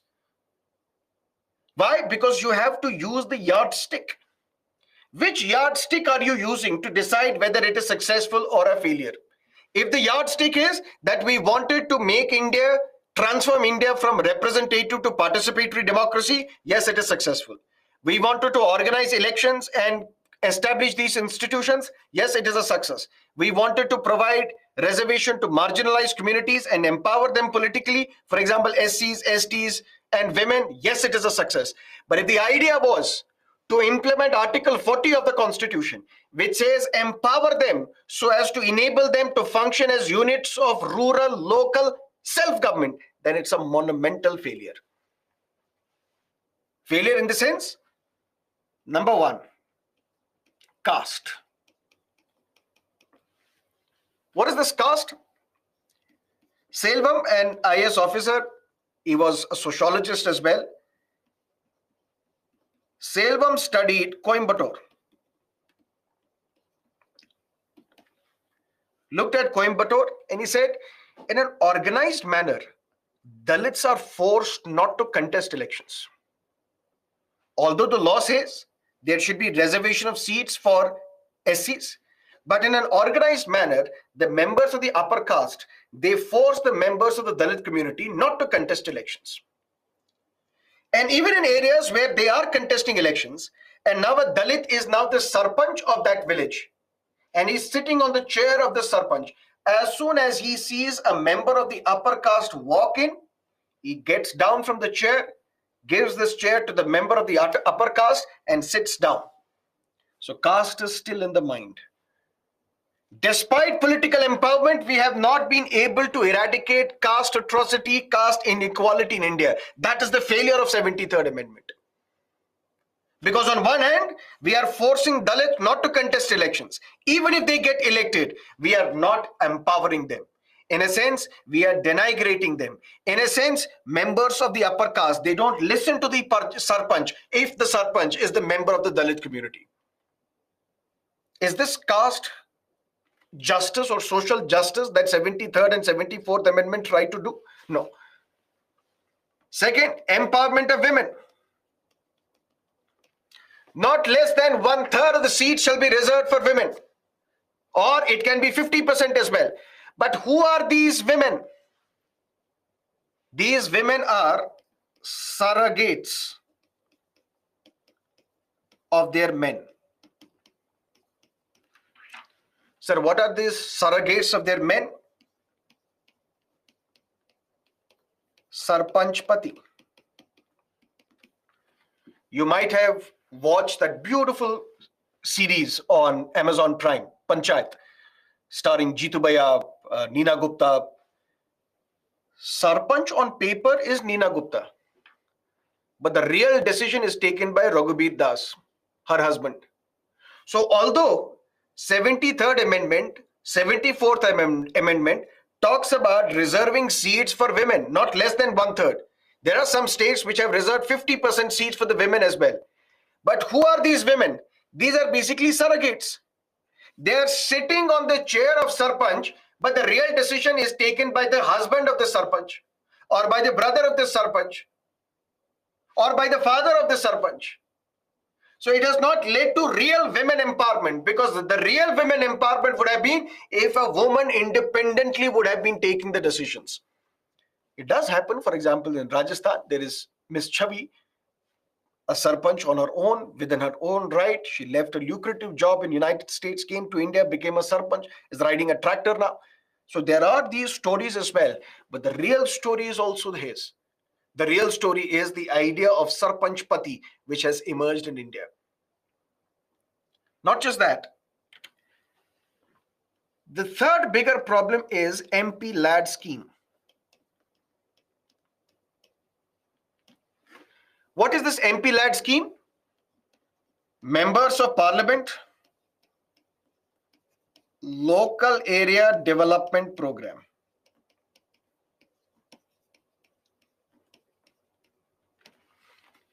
Every MP of Lok Sabha, Rajya Sabha, every MLA, they are given a fund, MP Lad, Members of Parliament Local Area Development Fund. And in this fund, you have 5 crore rupees an annum every year. What does that mean? For example, I am the member of the parliament, or I am the member of a state legislative assembly. I have this fund known as LAD fund, Local Area Development Fund. In this fund, there are 5 crore rupees. Although there is no money in this fund, but what I can do, I can recommend the district collector, come here. In my particular district, you have to spend 5 crore rupees in a year. And where will you spend this 5 crore rupees? 2 crore rupee on education, 2 crore rupee on hospital, 1 crore rupee on road. That's what Lalu Prasad Yadav once quoted a controversy, that we will make roads so beautiful that they will be more beautiful than the skin of Hema Malini. Misogynist, sexist comment, but that's how our politicians are. Politicians also, Mulayam Singh Yadav was once asked that rape incidents have increased. He said, boys will be boys. There was a debate in parliament on after Nirbhaya was gang raped. It was argued that stalking should be made a non-bailable offense. May his soul rest in peace. Sharad Yadav, he said, how can you make stalking a non-bailable offense? We have all done that in the past.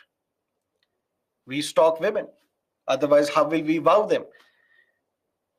The point is that MP lad scheme given to a member of the parliament, there is no money in this fund. But what a member can do, he can suggest works to the government, to the district authorities, to the district collector, that you spend 5 crore rupees in my constituency. Now you might argue, sir, what is wrong with this scheme? When you say local area development, this local area is within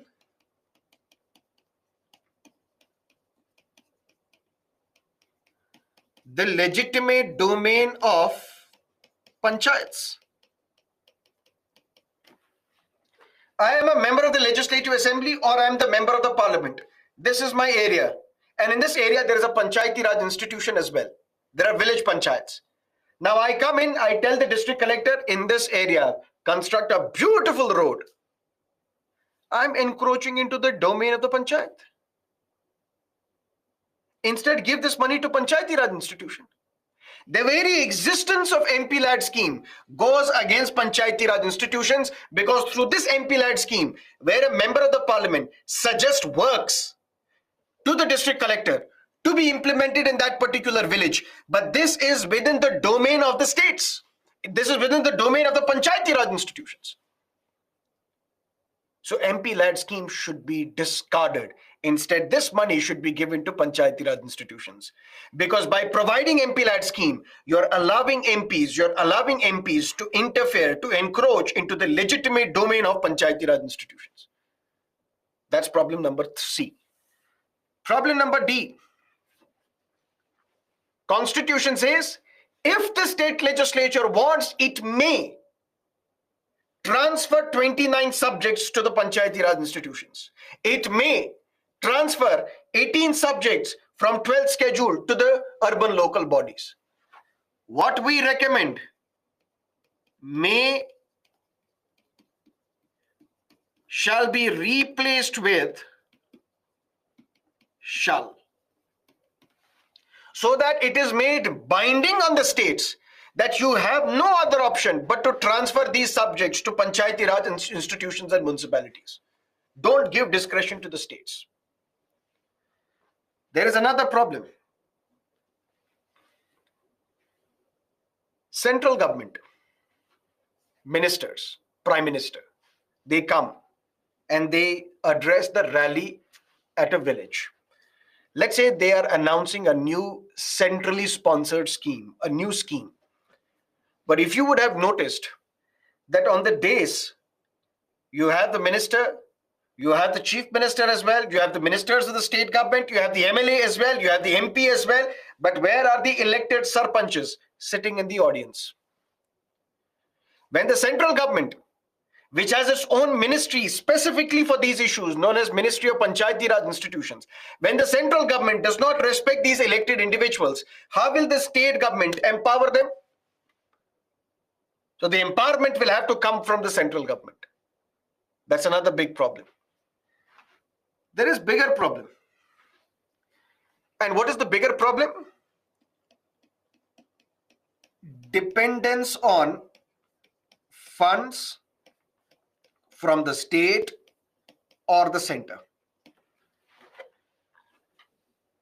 Are municipalities empowered to levy tax? Yes. They can impose property tax, for example, or tax on electricity, for example. But there's a very small amount that they generate. Not every municipal corporation is like Mumbai. which is one of the richest municipal corporations in India. It is the most richest municipal corporation in India. But there are other municipal corporations or municipalities who will get money from property tax, but that would be very minimal. How can you establish self-governing institutions when you are dependent upon money from the state and the center? You are like a begging bowl before the state and the center. Give us funds, give us funds. And the state will be reluctant to hand over funds to you. Similarly, Panchayati Raj institutions, they are also empowered to levy tax, and they have their own problems as well. The problem is they're not using these taxation powers.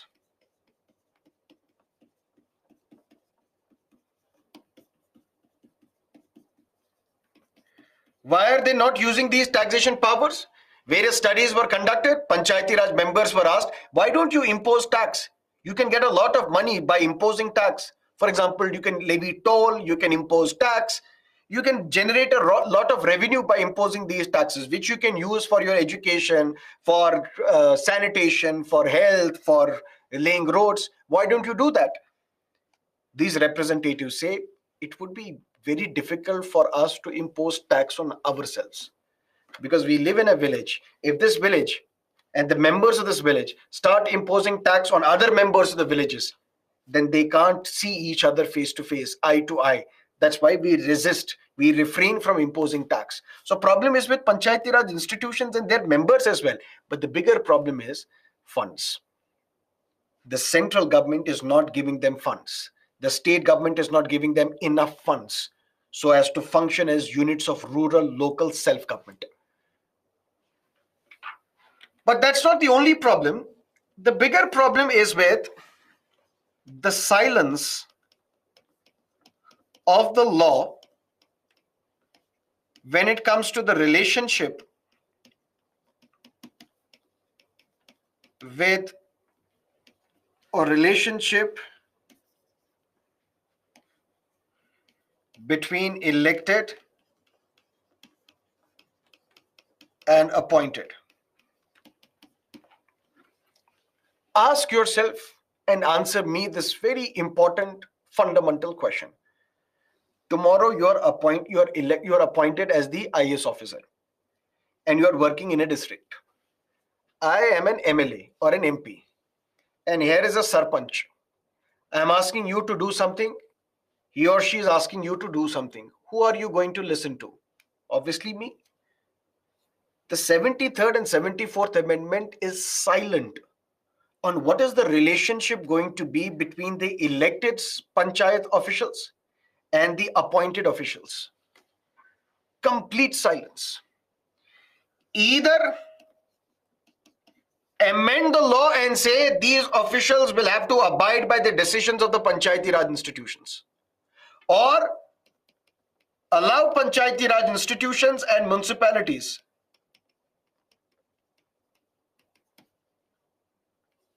to appoint their own staff or their own officials, so that through this staff, through this personnel, through these officials, they will implement the decisions that they have taken. That is another issue. Another issue is political parties. The law is silent whether these can contest in their official capacity. The law is silent. It doesn't explicitly say that political parties can set up their own candidates and contest Panchayati Raj elections or urban local body elections. We need to do this as well. We need to clearly specify that political parties can come contest elections in their official capacity. But not just that. There are other issues. Issues such as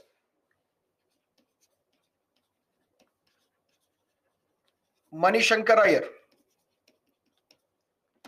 He was previously a minister for Panchayati Raj at the central level. Mr. Manishankar Iyer was asked by Dr. Manmohan Singh that please submit a report 20 years of Panchayati Raj institutions. 1992, 93 Panchayati Raj institutions were established.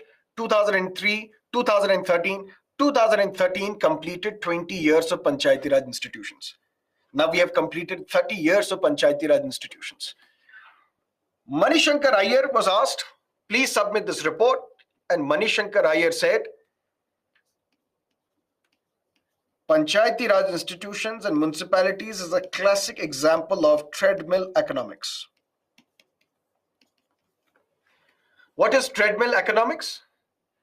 You are running on a treadmill, running very fast early in the morning. And you see the meter also says you have ran 5 kilometers. But where are you exactly? At the same spot, at the same place. Since 1992,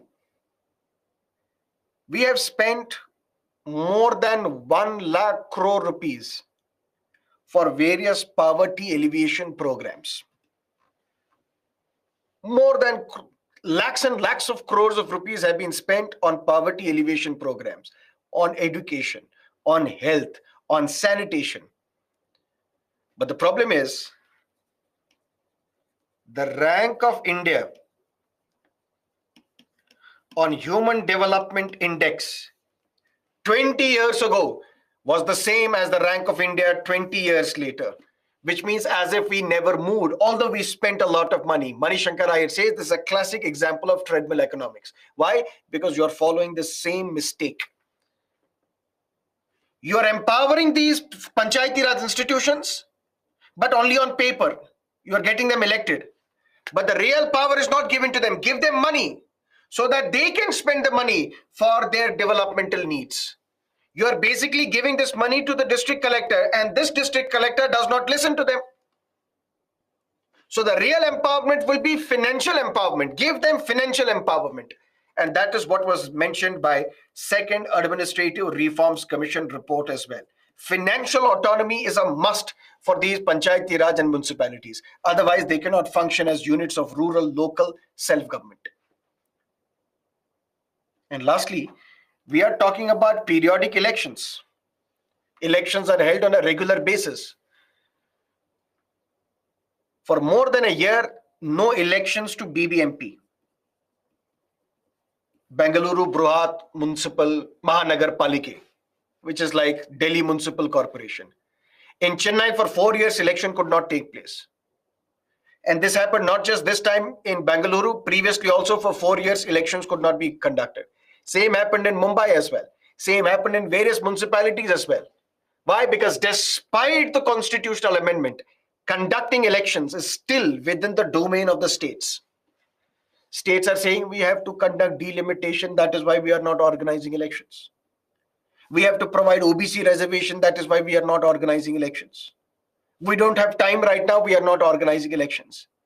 Despite this much brouhaha over 73rd, 74th Amendment giving constitutional status to 73rd and 74th Amendment to panchayats and municipalities, we still see elections getting delayed in different urban local bodies. And perhaps the time has come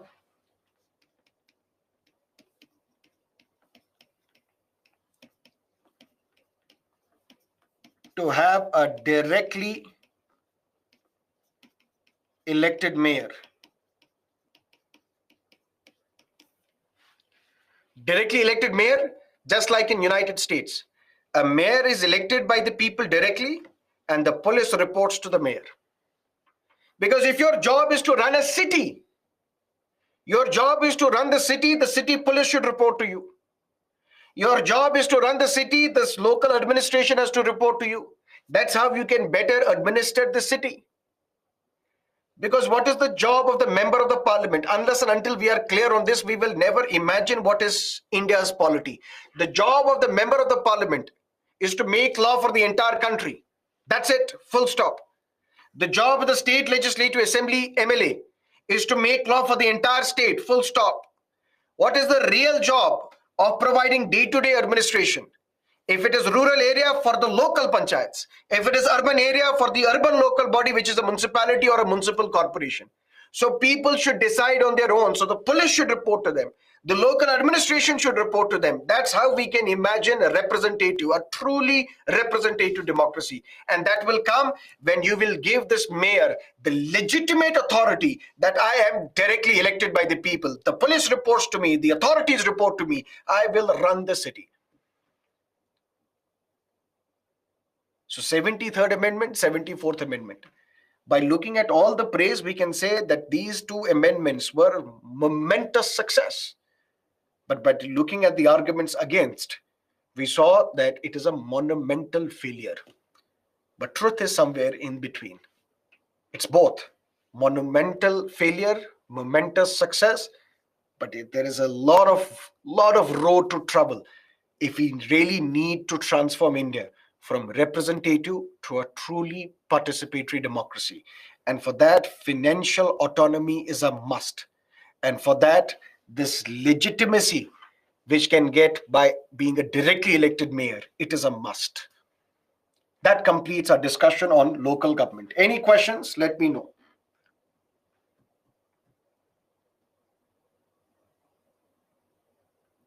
Can a person be chairperson of municipality and member of parliament at the same time? Yes.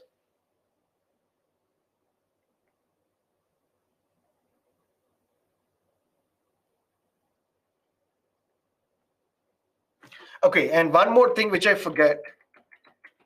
I told you I'll tell you about special purpose agency. What is a special purpose agency?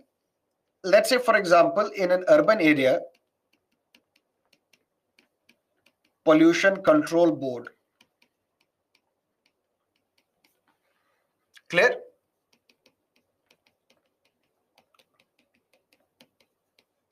Or electricity board. Clear? What does that mean? Same example that I give almost on a daily basis.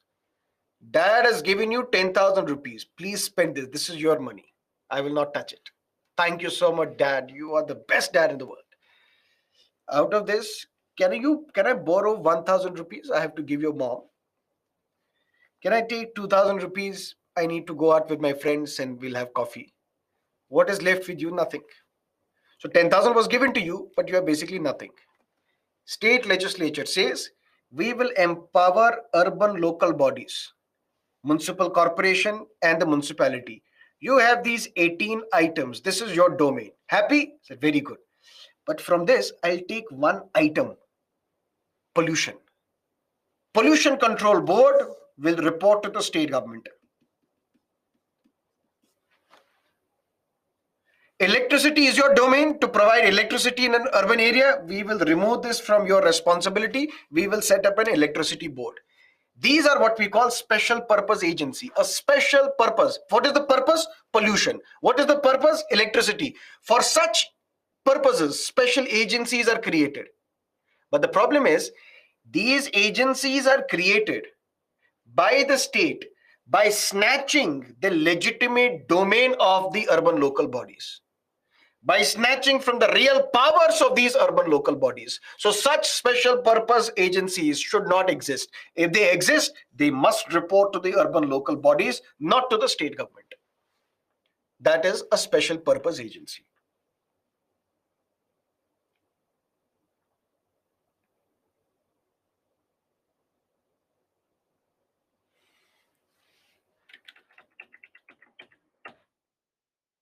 Let's take a break. We will meet at 8:10,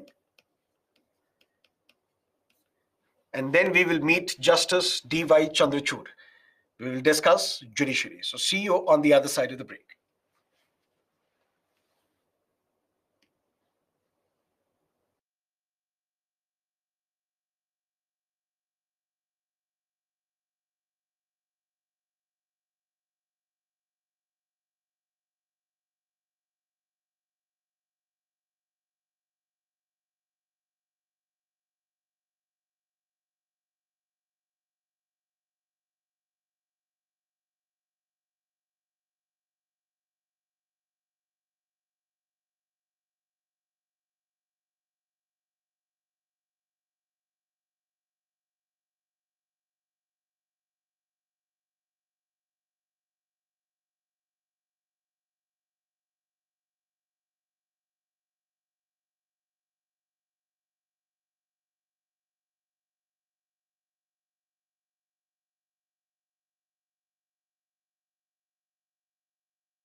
We still have 2 minutes.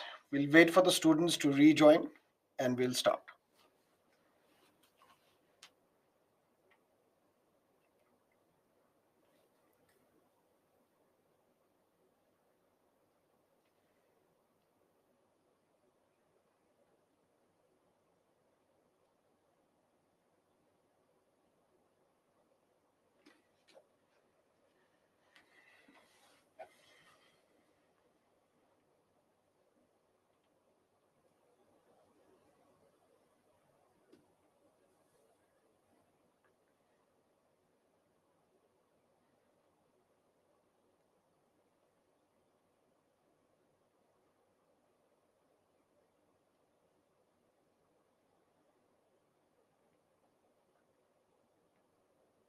Standing committees are elected by the councillors.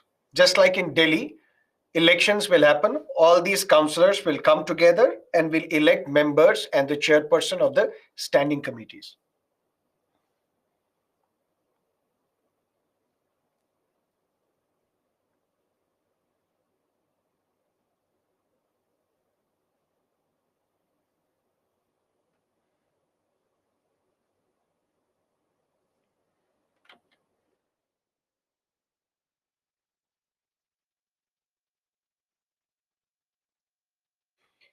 Key point is that what is the relationship between the elected Panchayati Raj members and urban local bodies with the officials, for example, IAS officers, state civil service officers. That relationship has not been defined in the law, which means are they going to accept whatever is recommended by the Panchayati Raj institutions or not? That is not mentioned.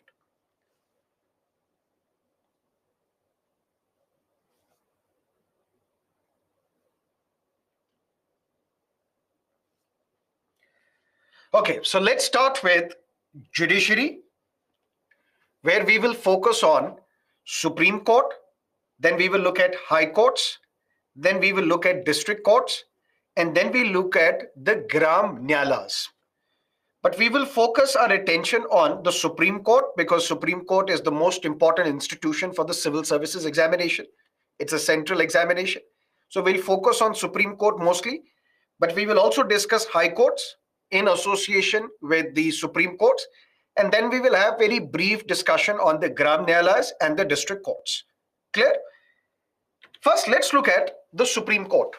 And we will look at how the judges are appointed, how the judges are removed, what are the powers of the Supreme Court, and why are there crores and crores of cases pending in different courts in this country. Let's get started and look at establishment and the constitution of the Supreme Court. We have a system where Supreme Court is at the top, followed by the High Court, and then the district courts. All these are constitutional courts. That means these courts are created by the Constitution. Then in the year 2009, a fourth level was added known as Gram Nyalas. And these Gram Nyalas, these are statutory courts. Statutory courts, just like statutory bodies, these are not created by the Constitution. These are created by the law passed by the Parliament. But all this structure is hierarchically arranged and organically linked.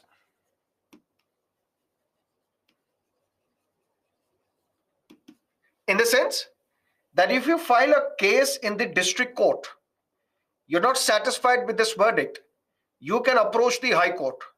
You're not satisfied with the verdict, you approach the Supreme Court. Supreme Court is the top court of appeal. When we compare the structure with the Supreme Court or the judiciary in the United States of America, we see a difference. What is the difference?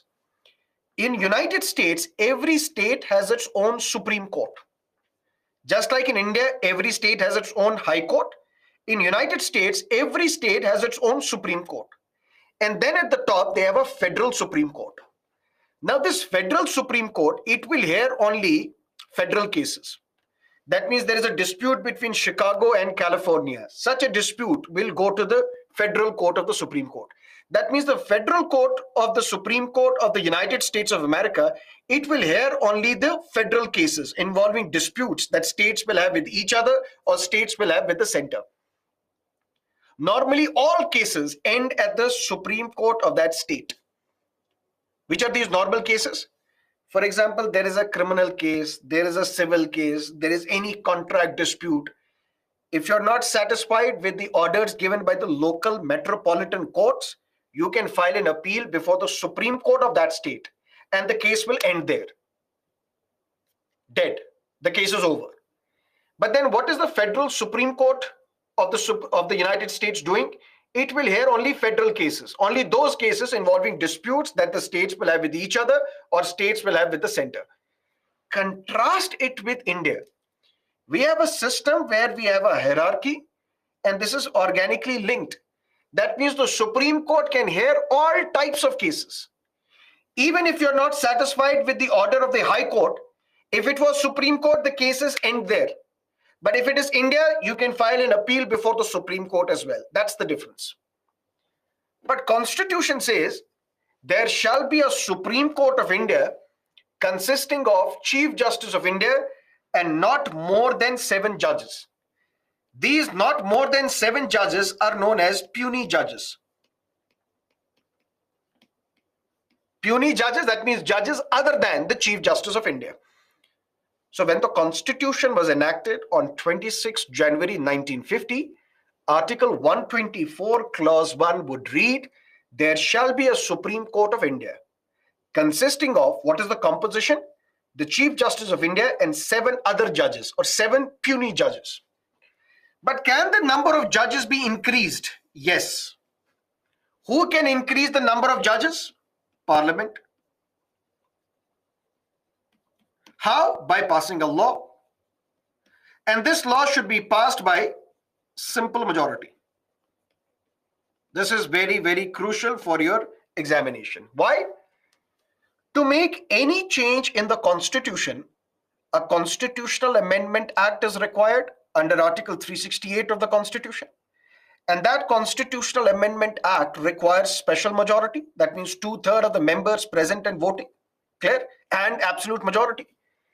But if the Constitution itself says that there shall be a Supreme Court of India headed by the Chief Justice of India and not more than 7 judges, if you want to change it to not more than 10 judges, not more than 20 judges, not more than 30 judges, and right now we have 33 other judges of the Supreme Court. Who can increase the number of judges to the Supreme Court? That power is with the Parliament. How Parliament will do that? Parliament will enact a law, and through this law, it will increase the number of judges. And today we have the Chief Justice of India and not more than 33 other judges. That means in total we have 34 judges. But how can Parliament pass a law amending the Constitution, and that too by simple majority? Because this increase in the number of judges shall not be deemed as an amendment to the Constitution.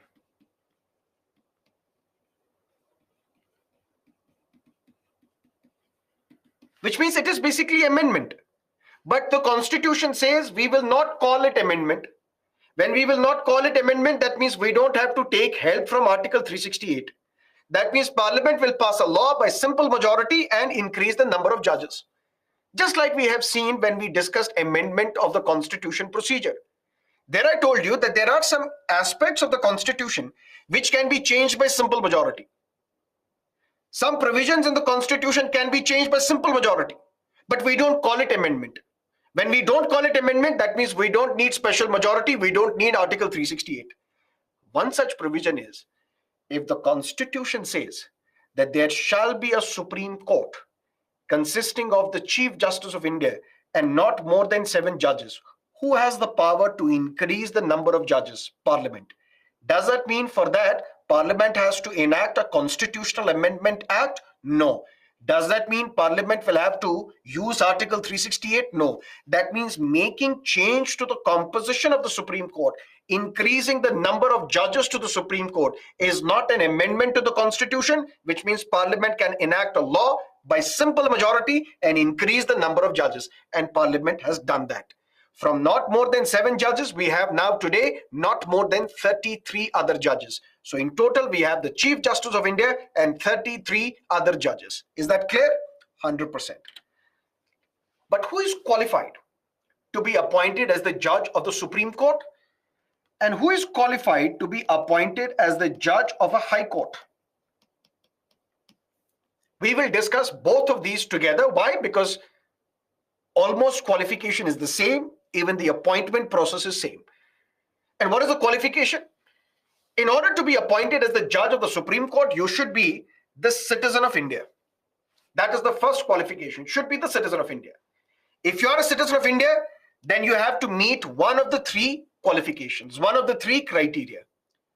Either you are a citizen of India and you have 5 years experience as the judge of a High Court or one or more High Courts. I am the citizen of India, but I am the judge of a Allahabad High Court or a Calcutta High Court or a Madras High Court for 5 or more years. If yes, then I'm qualified to be appointed as the judge of a Supreme Court.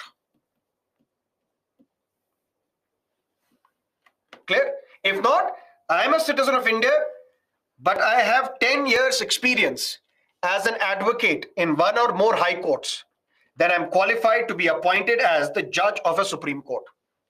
If not, I am a citizen of India, but I am not the judge of one or more High Courts for 5 years. I am the citizen of India, but I am not having the experience of being an advocate in one or more High Courts for 10 years. Then who am I? I am the citizen of India, and in the opinion of the President, in the eyes of the President, I am a distinguished jurist. President Srimati Draupadi Murmu, she says, come here. I'll appoint you as the judge of the Supreme Court. Madam, why, how am I qualified? Are you a citizen of India? Yes. Are you the judge of one or more High Courts for 5 years? No. Are you an advocate practicing in one or more High Courts for 10 years? No. But in my eyes, you are the distinguished jurist because you teach polity very well. I will appoint you as the judge of a Supreme Court. This is the qualification. Similarly, for a High Court judge, if you are a citizen of India, that is qualification number 1. Then you have to meet either criteria 1 or criteria 2. What is criteria 1? You should have held a judicial office for 10 years, or you should have been an advocate of High Court or various High Courts for 10 years. If you are a citizen of India, then you are also an advocate in one or more High Courts for 10 years. If yes, you are qualified to be appointed as the judge of a High Court. If you are a citizen of India, but you have held a judicial office for 10 or more years, you are qualified to be appointed as the judge of a High Court. Sir, what is this judicial office? Judicial office in the sense, maybe you are a judge of a district for 10 years. That means you are a citizen of India, you have held a judicial office for 10 or more years, which means you are a judge at a district for 10 or more years. You are qualified to be appointed as the judge of a High Court. But for a judge of the High Court, there is no such concept as distinguished jurist. What does that mean? We are discussing Supreme Court of India. Then we will discuss High Courts. Then we will discuss district courts. Then we will discuss Gram Nyayalayas. But we will focus more on Supreme Court. Clear? So Supreme Court, what is the composition? Constitution says under Article 124 Clause 1, there shall be a Supreme Court consisting of Chief Justice of India and not more than 7 judges. Parliament cannot decrease the number of judges. Parliament can increase the number of judges. And if Parliament wants to increase the number of judges, it has to pass a law. And that law should be passed by simple majority. That law does not mean amendment to the Constitution, which means Parliament has done that, enacted laws multiple times. From 7, now we have 33 other judges. That means in total we have 34 judges. Chief Justice of India and 33 other judges. Who can do that? Who can increase the number of judges from 33 to 40, from 40 to 50, from 50 to 100? Parliament of India. But who is qualified to be appointed as the judge of a Supreme Court? And who is qualified to be appointed as the judge of a High Court? For a Supreme Court, if you are a citizen of India, then you have to meet one of the 3 criteria. That is why the term here is or. If you're a citizen of India and you are the judge of one or more high courts for 5 years, you are eligible, you are qualified to be appointed as the judge of a Supreme Court. If not, citizen of India and 10 years experience as an advocate in one or more high courts, you are qualified to be appointed as the judge of the Supreme Court. If not, you are the citizen of India, but in the opinion of the president, you are a distinguished jurist. You are qualified to be appointed as the Supreme Court judge. What about High Court judge? What is the qualification? You are a citizen of India and you have held a judicial office for 10 years. If not, you are a citizen of India and you have been an advocate for one or more high courts for 10 years. You are qualified to be appointed as the judge of a high court, which means there is no such criteria of a distinguished jurist for a high court judge. That qualification is only for a Supreme Court judge. That means if the president says, you are the citizen of India and in my opinion, you are a distinguished jurist, I will not appoint you to the High Court. I will directly appoint you to the Supreme Court because you are qualified for a Supreme Court. But if this is the qualification, how are these judges then appointed? Constitution says, and listen to me carefully, this is where it becomes very, very interesting. Constitution says original constitution as it stood on 26 January 1950, it said every judge of the Supreme Court, every judge of the High Court will be appointed by whom? Will be appointed by the president. But how will the president appoint? President will consult such of the judges of the Supreme Court and High Court as he may deem necessary. As I may deem necessary, I am the President of India. I can consult any judge of the Supreme Court. Come here. I want to appoint Sarmad. Should I appoint him as the judge of the Supreme Court? I want to appoint him. Should I appoint him? What is your consultation? Let's consult each other. What is your opinion? I can consult as the President any judge of the Supreme Court or High Court as I may deem necessary. And once I am appointed as the judge of the Supreme Court, I remain in office till I complete the age of 65. And if I am appointed as the High Court judge, I will remain in office till I complete 62 years of age. But the Constitution further says, whenever the President will appoint other judges other than the Chief Justice of India, the Chief Justice of India shall always be consulted. That means I, as the President, will have to appoint judges to the Supreme Court, judges to the High Court. I can consult anybody, any judges of the Supreme Court and High Court as I may deem necessary. But if I have to appoint judges other than the Chief Justice of India, I have to consult, I shall consult the Chief Justice of India. And basis this, we can say,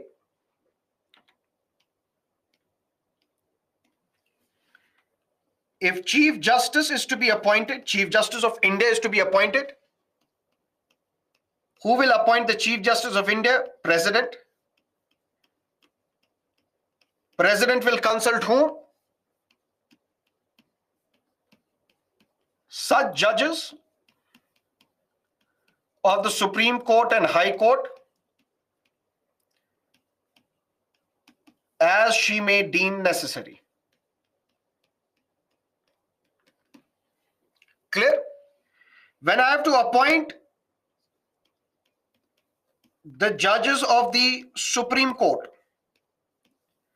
the President will consult them and the President will consult the Chief Justice of India as well. When I have to appoint the judges of the High Court, the President will consult them, President will consult Chief Justice of India as well, and the President will consult the governor of that state as well. This is what is mentioned in the Constitution. I am the President. I have to appoint Chief Justice of India. I will consult some judges of High Court, some judges of Supreme Court, and then make up my mind, then appoint Chief Justice of India.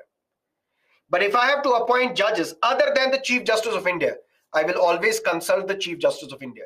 I will consult Chief Justice as well and other judges of the Supreme Court and High Court as well. I have to appoint a High Court judge. For that, I will consult such of the judges of the High Court and Supreme Court as I may deem necessary. I will have to consult Chief Justice of India as well, and I will have to consult the governor of that state as well, to which I have to be appointed. I am to appoint somebody. This is what is mentioned in the original constitution. But then there was some consensus reached, a convention that we were following. What was the convention? Senior most judge of the Supreme Court becomes the Chief Justice of India. Other judges to be appointed. The President shall consult Chief Justice of India.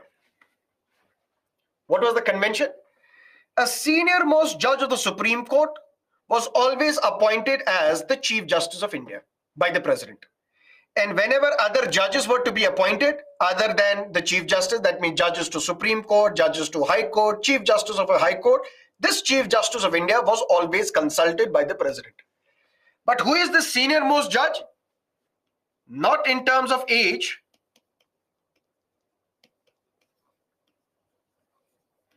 in terms of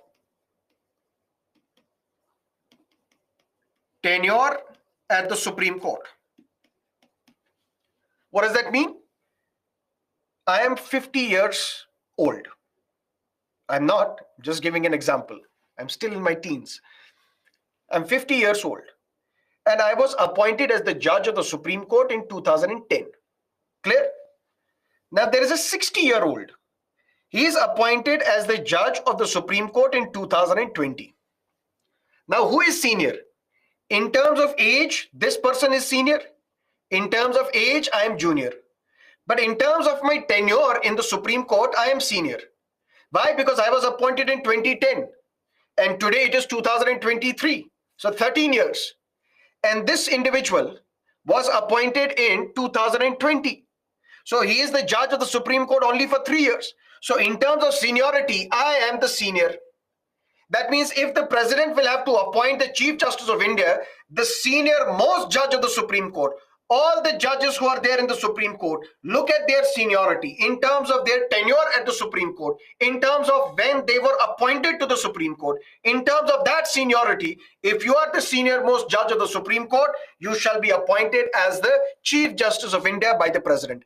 And once you are appointed, you will always be consulted when other judges will be appointed. You will always be consulted when judges to the High Courts or the Chief Justice of a High Court is to be appointed. So this word consultation becomes important. You have to consult. But then we reach towards a conflict. What was the conflict? 24th April, 1973. Keshavananda Bharati verdict was given by the Supreme Court. And the Supreme Court said by the majority of 7:6 that there is something called basic structure. Parliament has the power to amend the Constitution, but don't you dare violate what is basic structure. Who was the Chief Justice of India when this Keshavananda Bharati judgment was given? The Chief Justice of India was Justice Sikri.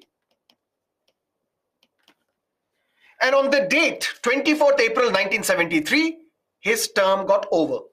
Why? Because the judge of the Supreme Court holds office till the age of 65, and Justice Sikri completed 65 years on 24th April 1973. Now the President has to appoint the Chief Justice of India, the next Chief Justice of India. What is the convention? What is the unwritten rule? What is the consensus? That the senior most judge of the Supreme Court shall be appointed as the Chief Justice of India. But the President did not. President instead appointed Justice A.N. Ray as the Chief Justice of India, although Justice A.N. Ray was at serial number 4 in terms of seniority. But President appoints the Chief Justice of India on the advice of the government, because president does not have the discretionary power. So basically, Prime Minister Srimati Gandhi advised the president, don't appoint anyone from this list, from these three, because they gave unfavorable verdict in Keshavananda Bharti case. They sided with doctrine of basic structure. Then, Madam Gandhi, who should we appoint? Justice A.N. Ray. Why? Because Justice A.N. Ray is committed to us. And that is what Indira Gandhi said at that time. We need committed judiciary. She had her own reasons to say this. What she meant was that we need judiciary which is committed to the ideology of the ruling political party. Why? Because she saw a series of defeats. Bank Nationalization Act declared unconstitutional by the judiciary. Land Reforms Act previously declared unconstitutional by the judiciary. Privy Purses Abolition Act declared unconstitutional by the judiciary. So basically, she thought that judiciary is acting like an impediment in our path towards welfare, in our path towards social justice. So we should have those judges which are committed to socialism. We should have those judges which are committed to the ideology of the ruling political party. And that is why 3 judges were superseded. 4th judge, who was at serial number 4 in terms of seniority, Justice A.N. Ray, was appointed by the president as the Chief Justice of India. And what these 3 judges did, they resigned in protest. And then Justice A.N. Ray did something remarkable. As soon as he was appointed as the Chief Justice of India, he set up a bench of judges. To do what? Set up a bench to review Keshavananda Bharti verdict. Said, now we are these judges, we will review Keshavananda Bharti judgment. We will see whether there is anything called doctrine of basic structure in the constitution, whether there is any limitation on the powers of the parliament to amend the constitution. Nani Palkhiwala came back and thundered before the court for 2 days. 2 days non-stop, he is arguing before the court why you should not review the Keshavananda Bharti judgment, why Keshavananda Bharti judgment is required, necessary, good. But then he asked one fundamental question and he was embarrassed. Justice A.N. Ray, the Chief Justice of India, was left embarrassed. Nani Palkhiwala asked, yes, dear my lord, you have the power to review your own judgment. We are not denying that power. You have that power. But for God's sake, tell me, who approached you to review this judgment? Somebody should have approached you. Otherwise, you can't take the case on your own. Somebody should approach you. Who approached you? Justice A.N. Ray was embarrassed because nobody had filed a review petition. When nobody filed a review petition, then he was left searching for answers. He said, there are some states which approached us, so we have to review Keshavananda Bharti judgment. Nani Palkhiwala asked, who is that state which approached you? State of Maharashtra. They approached us and we are reviewing this judgment. The Advocate General of Maharashtra state was also there in the Supreme Court. He got upset. I am representing Maharashtra. We have not filed any review. And Justice A.N. Ray was left embarrassed, and after 2 days of arguments, he dissolved this bench. When he dissolved this bench, but he could not dissolve the lack of reputation or the assault on his reputation, which ultimately happened. And even in 2023, we are discussing Justice A.N. Ray. But long story short, we are now moving towards a conflict between the executive and the judiciary. Executive has complete say on the appointments of judges. Because what is the Constitution saying? The President shall appoint the Chief Justice of India, such other judges of the Supreme Court and High Court, after consultation with such of the judges of the Supreme Court and High Court as he may deem necessary. Which means the plain reading of Article 124, Clause 2 says President is not bound to consult anybody. The President may appoint me. Said, come here, stop teaching polity. Some other teacher will finish the polity. After all, it's only judiciary, our topic, and elections pending. Someone else will complete. You come, I will appoint you to the Supreme Court. Said, but did you consult anybody? No. Why? It's not necessary for me to consult anybody because the Constitution says I can appoint a judge to the Supreme Court after consultation with such of the judges of the Supreme Court and High Court as I may deem necessary. In any case, I don't have the discretion, which basically says Prime Minister Modi says it's not necessary to consult anybody, appoint Sarmad as the judge of the Supreme Court. This is the plain reading of the Constitution when we look at and read the Constitution. And President, on the advice of the Prime Minister, appointed Justice A.N. Ray, violating the convention, the unwritten rule that the senior most judge of the Supreme Court should be appointed as the Chief Justice of India. Then came emergency in 1975. And then in 1976, a black spot on the institution of judiciary. That black spot was ADM Jabalpur case. We have discussed this, ADM Jabalpur versus Shivakant Shukla, 1976. The matter before the court was 5 judges of the Supreme Court had to decide whether during national emergency even habeas corpus can be suspended or not. Whether during emergency a law can be passed which can deprive people the right to approach the court.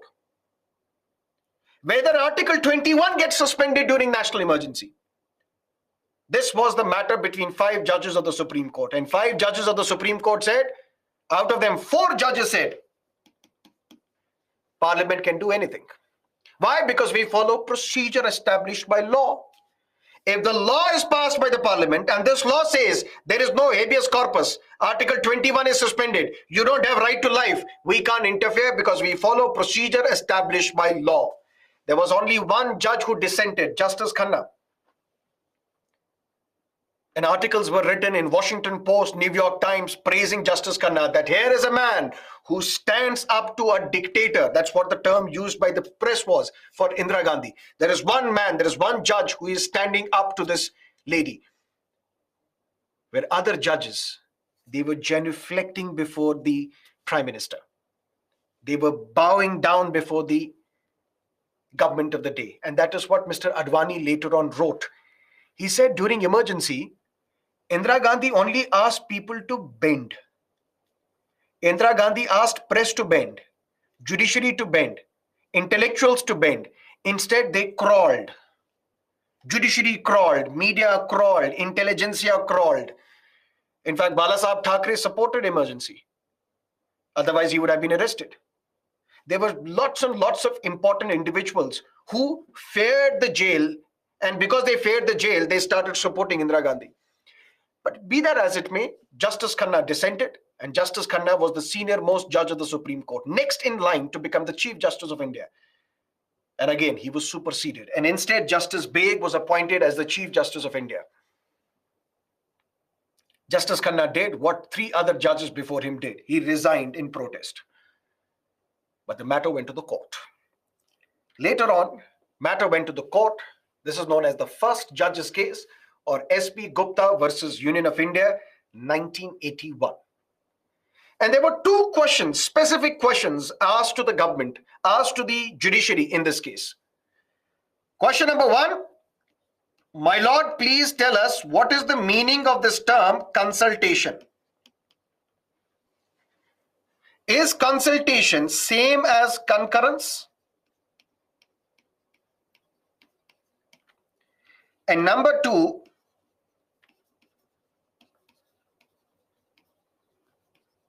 can the judges of the high courts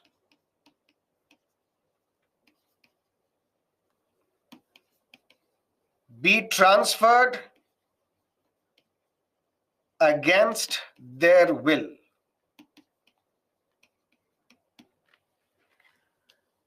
Two questions, 2 specific questions before the court. First judge's case, known as S.P. Gupta versus Union of India, 1981.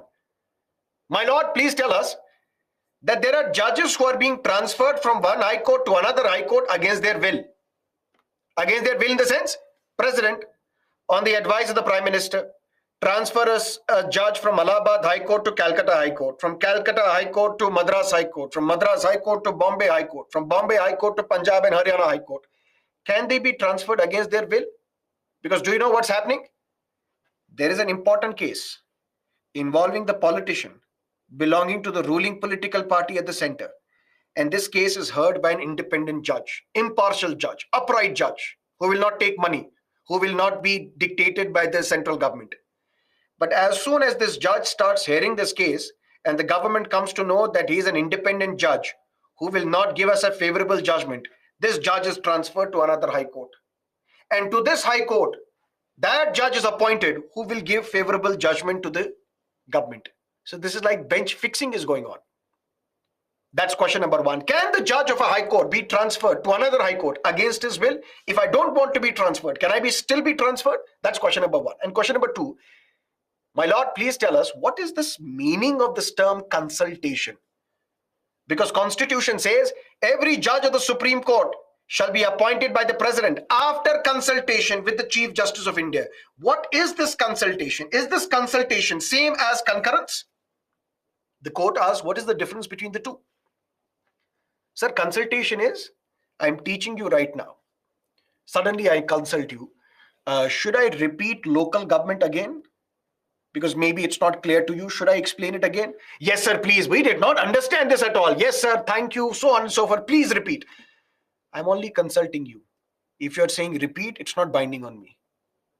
So consultation, I'm only consulting you. Should I go back? It's like I'm teasing you. Should I go back and discuss local government? Yes, sir.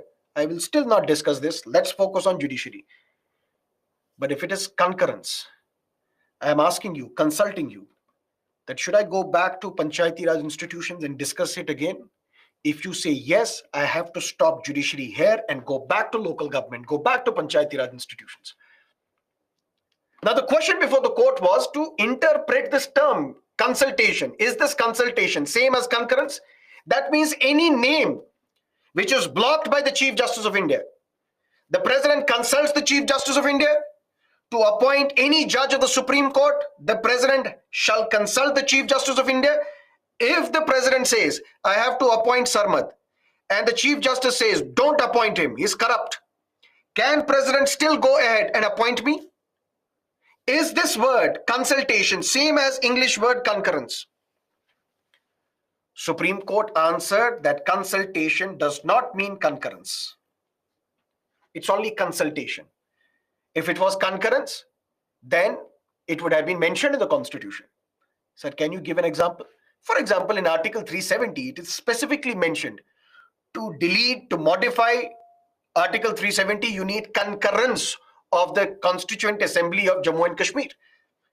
Which means it's not that Constituent Assembly members, they were not aware of this English term concurrence. They were aware. They have mentioned concurrence once in the Constitution. But they have specifically mentioned consultation, which means ultimate call is with the executive. Ultimate call is with the government of the day.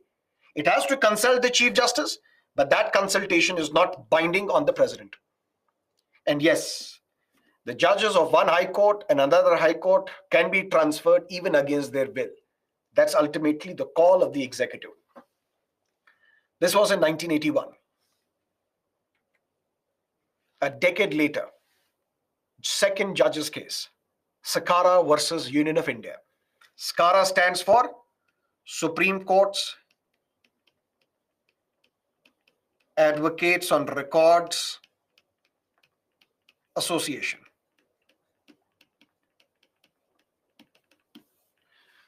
Who is now filing this case? SCARA, Supreme Court's Advocates on Record Association. Who is the lawyer in this case? Fali S. Nariman. Who is Fali S. Nariman? Who assisted Nani Palkhiwala in Keshavananda Bharti case. And now Fali S. Nariman is thundering before the court. And the Supreme Court is now saying, number one, appointment of judges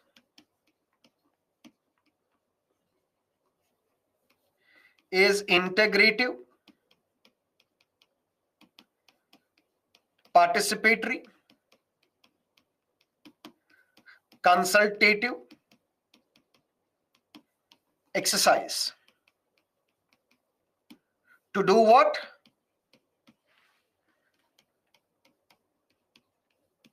To select the best possible talent to judiciary.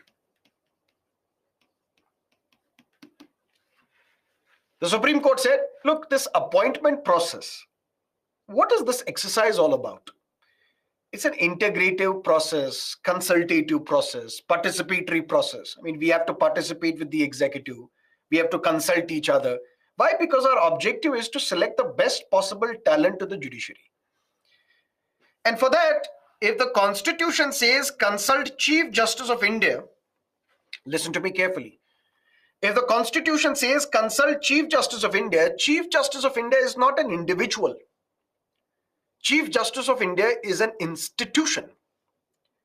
If you are consulting only the Chief Justice of India, that won't be consultation, because appointment of judges is integrative, participatory, consultative exercise to select the best possible talent to the judiciary. You can't only consult one individual known as the Chief Justice of India. You have to consult an institution. So what does that mean? You have to consult plurality of judges. Sir, what does that mean? Consult Chief Justice of India plus two senior most judges of the Supreme Court.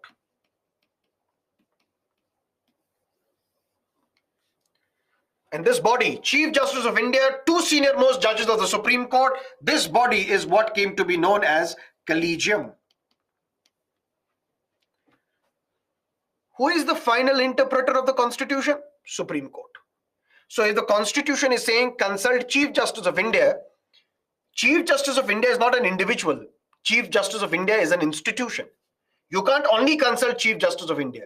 You have to consult plurality of judges, more than one judge. You consult Chief Justice of India, you consult two senior most judges of the Supreme Court, consult them, and then appoint members to the Supreme Court and the High Court. And remember, this term consultation means concurrence. Sir, what does that mean? It means if Chief Justice of India and the collegium will say, you have to appoint X, President cannot appoint Y, President has to appoint X, nothing more, nothing less, full stop. Said, sir, but previously in 1981 you said something else. That is past. This is present. Come here. Consultation is what? Repeat after me.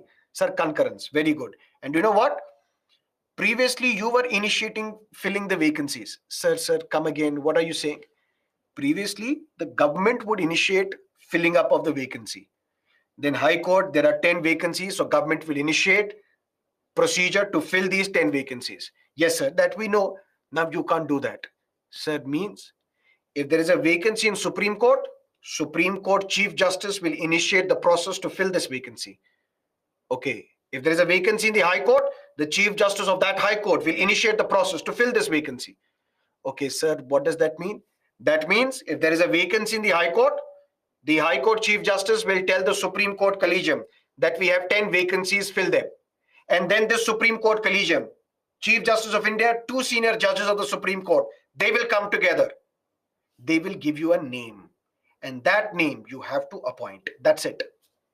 So that means government cannot initiate filling the vacancy? No. That means can government say, no, we don't want to appoint X? No, you can't say that. Sir, at least can we ask you to reconsider your name? Said, why? Said, even the president is asked that.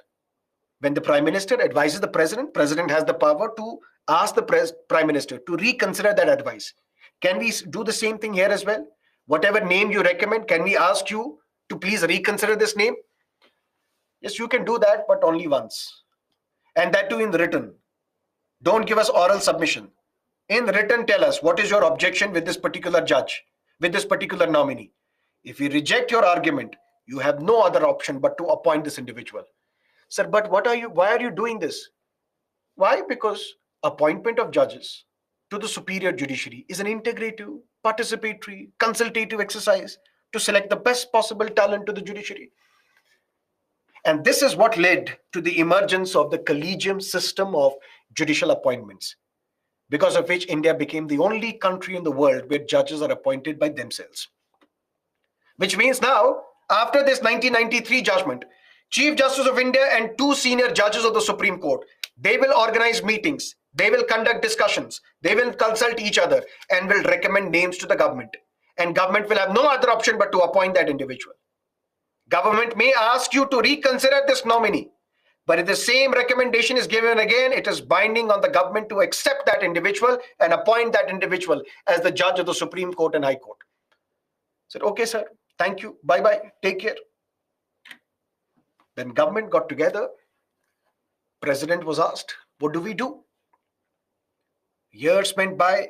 1998, the government is basically asking the president, can you use your power? I said, what power? Under Article 143 of the Constitution, Supreme Court is the advisor of the President of India.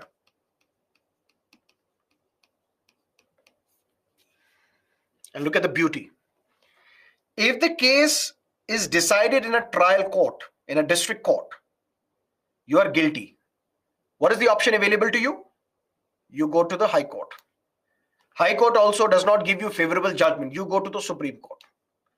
Supreme Court also says you are dead. You hang by your neck till death.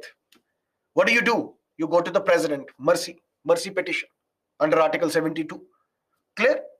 But what if instead of an individual, it's the state, Union of India? It has lost the case in the Supreme Court. The case is over. Now the Union of India cannot go to itself, President, have mercy on me. No. Then in this case, what happens? The Union of India has the option. It can ask the President of India, dear President, can you please refer this matter to the Supreme Court, asking the views of the Supreme Court on this matter? Because under Article 143, Supreme Court is the advisor of the President of India. President asks, then what do? Refer this matter to the Supreme Court. Ask the Supreme Court, what is your view on this matter? Which matter? Appointment of judges, my dear. 1981, they're saying something. 1993, they're saying something else. What are they doing? Are we living in a democracy, or are we living in a country where unelected judges are ruling over us? Please refer this matter to the Supreme Court. Ask the views of the Supreme Court on this matter as to how should we go ahead? How should we appoint judges? Because this is unseen, unheard of. This has never happened. President said, okay, but whatever impact it will have, don't tell me. I'm not accountable to anybody. Refer this matter to the Supreme Court. Now the 9 judges of the Supreme Court are hearing this matter. Chief Justice of India is Justice J.S. Verma. And thundering before the 9-judge bench of the Supreme Court is the lone man, Fali S. Nariman. And what was the judgment in this case? Supreme Court said the same thing. See, appointment of judges to the judiciary is an integrative, participatory, consultative exercise to select the best possible talent to the judiciary. So that we have understood. Now come to the point. See, if you have to appoint a Chief Justice of India, outgoing Chief Justice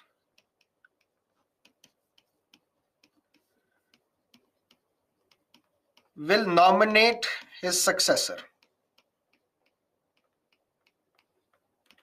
We don't want the repeat of the 1970s. 1973, Justice A.N. Ray was appointed as the Chief Justice of India, superseding 3 judges. Justice Khanna was appointed. Justice Khanna was not appointed. He was superseded by Justice Baig. We don't want that repeat. So what we will do, outgoing Chief Justice will nominate his successor who is fit to hold that office.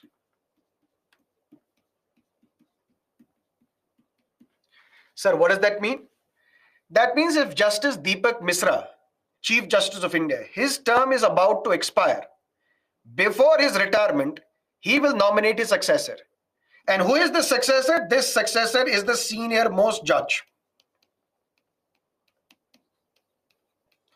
If this senior most judge is fit to hold the office, and Justice Deepak Misra recommended the next senior most judge of the Supreme Court after him, Justice Ranjan Gogoi, who is fit to hold the office, to be appointed as the Chief Justice of India.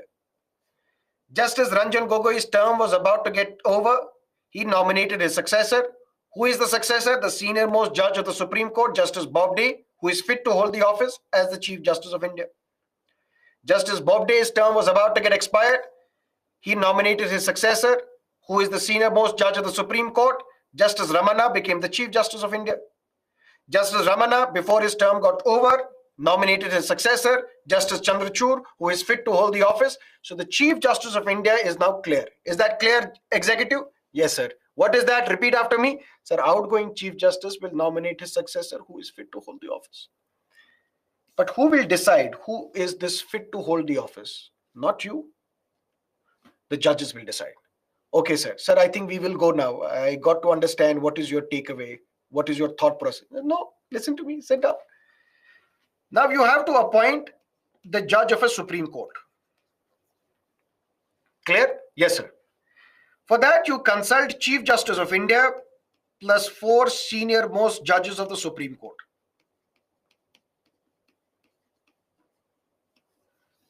Sir, but in previous case, you said Chief Justice of India and 2 senior most judges of the Supreme Court. What is the appointment process?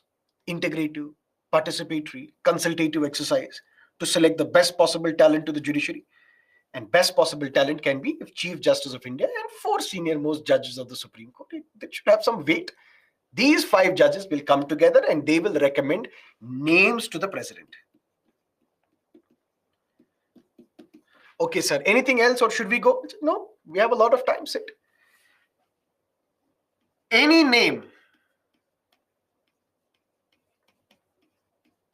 not acceptable to Chief Justice of India cannot be sent to President. What does that mean? We have a collegium. Chief Justice of India, 4 senior judges of the Supreme Court. They're discussing my name. 4 judges said, yes, Sarmat should be appointed as the judge of the Supreme Court. He's very good, damn talented, yes. And he also gave us money. Very good. Chief Justice of India says no. When Chief Justice of India says no, even if 4 other judges are in agreement, my name cannot be sent. Which means Chief Justice of India enjoys a virtual veto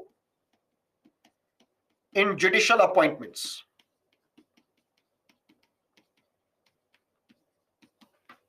Said, okay, sir, anything else? Listen to me. Why are you going ahead? Listen, sit. If 2 or more judges don't agree with a name, even that name cannot be sent. Sir, what does that mean? There are 5 judges. Chief Justice of India, 4 senior most judges.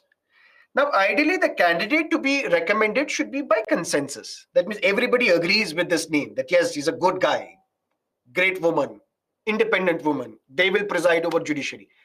But if 2 or more members, which means if out of these 5, 2 or more members say, no, we don't agree with this name, then that name cannot be sent to the president for appointment.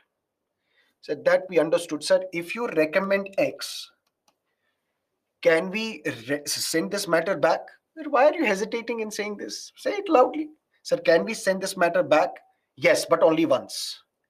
If the same name is recommended again by us, you have no other option but to appoint. Because to appoint judges, it's an integrative, participatory, consultative exercise to select the best possible talent to the judiciary. Said, yes, we understood, sir. Can we go now? Sir, listen to me. I did not discuss High Court judge. If you have to appoint a High Court judge, you have to consult Chief Justice of India plus 2 senior most judges of the Supreme Court.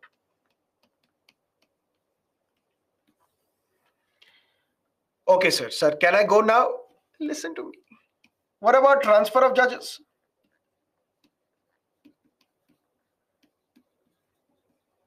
Previously, we know what you did.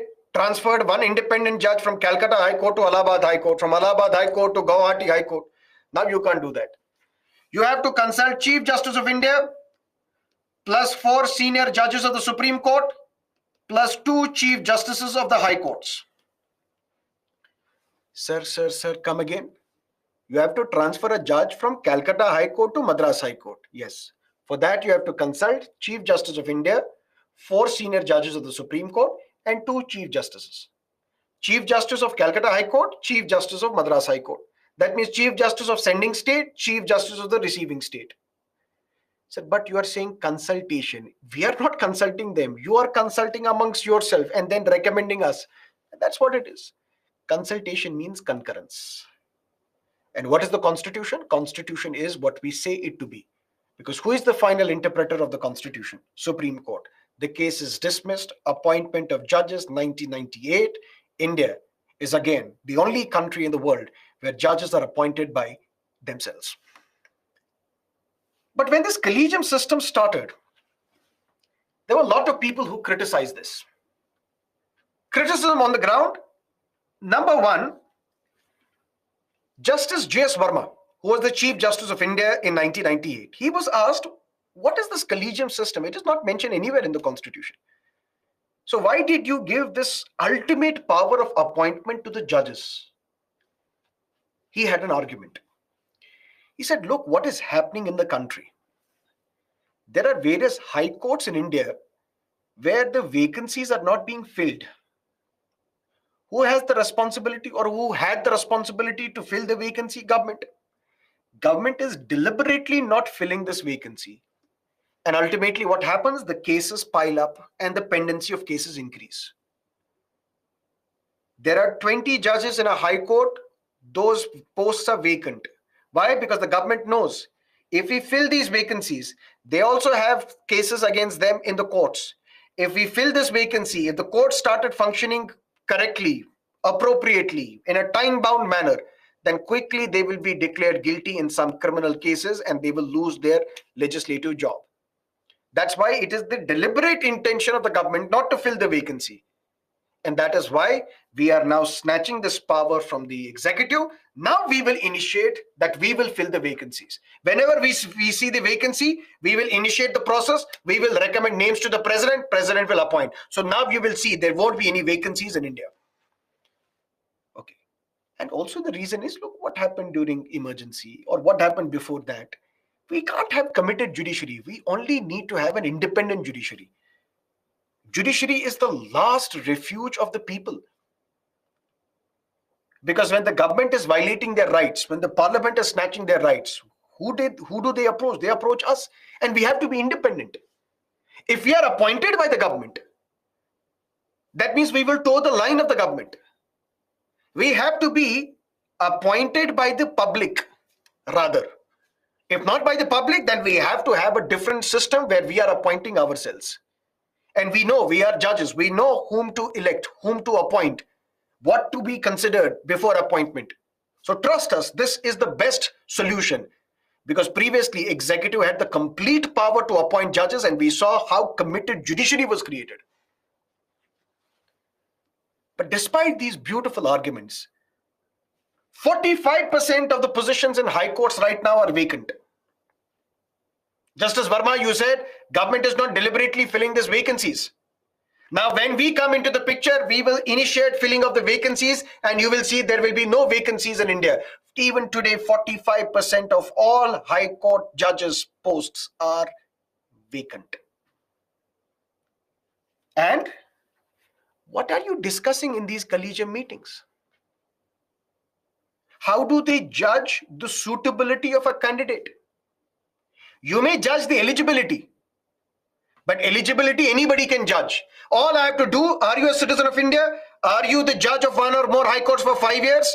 Are you the judge of one or more district courts for 10 years? Then you are qualified as Supreme Court judge, you are qualified as High Court judge. But you have to judge the suitability. How do you judge this? Do you conduct interviews? If you conduct interviews, we don't know. Do you test their previous record? If you do, but we don't know. This entire process lacks transparency. This is all opaque. We don't know what you do, how you select these names, how you recommend these names. And if it is indeed fair, then why are there lots and lots of judges who are the sons and the daughters of the previous judges? Justice Chandrachud, his father was the Chief Justice of India. Justice Nagaratna, her father was the Chief Justice. So all these Ratnas, they're basically Ratnas of their parents. So majority, if not the majority, at least a significant portion of these judges, they're relatives of politicians, relatives of judges. What do you do? What do you decide? How do you decide? And it violates the Constitution, because where in the Constitution is it mentioned consultation is concurrence? Where in the Constitution is it mentioned that there is something called collegium system of judicial appointments? In which country of the world are there judges appointed by themselves? That's the criticism. But perhaps the striking criticism was given by two Supreme Court judges themselves. In Suraj India Trust case 2010, lots and lots of questions were asked by two judges of the Supreme Court. Questions were asked to Chief Justice of India. Dear Chief Justice of India, please answer these questions. Which are these questions? Number one, don't you think that the judgments that you have given in 1993 and 1998 amount to amending the Constitution?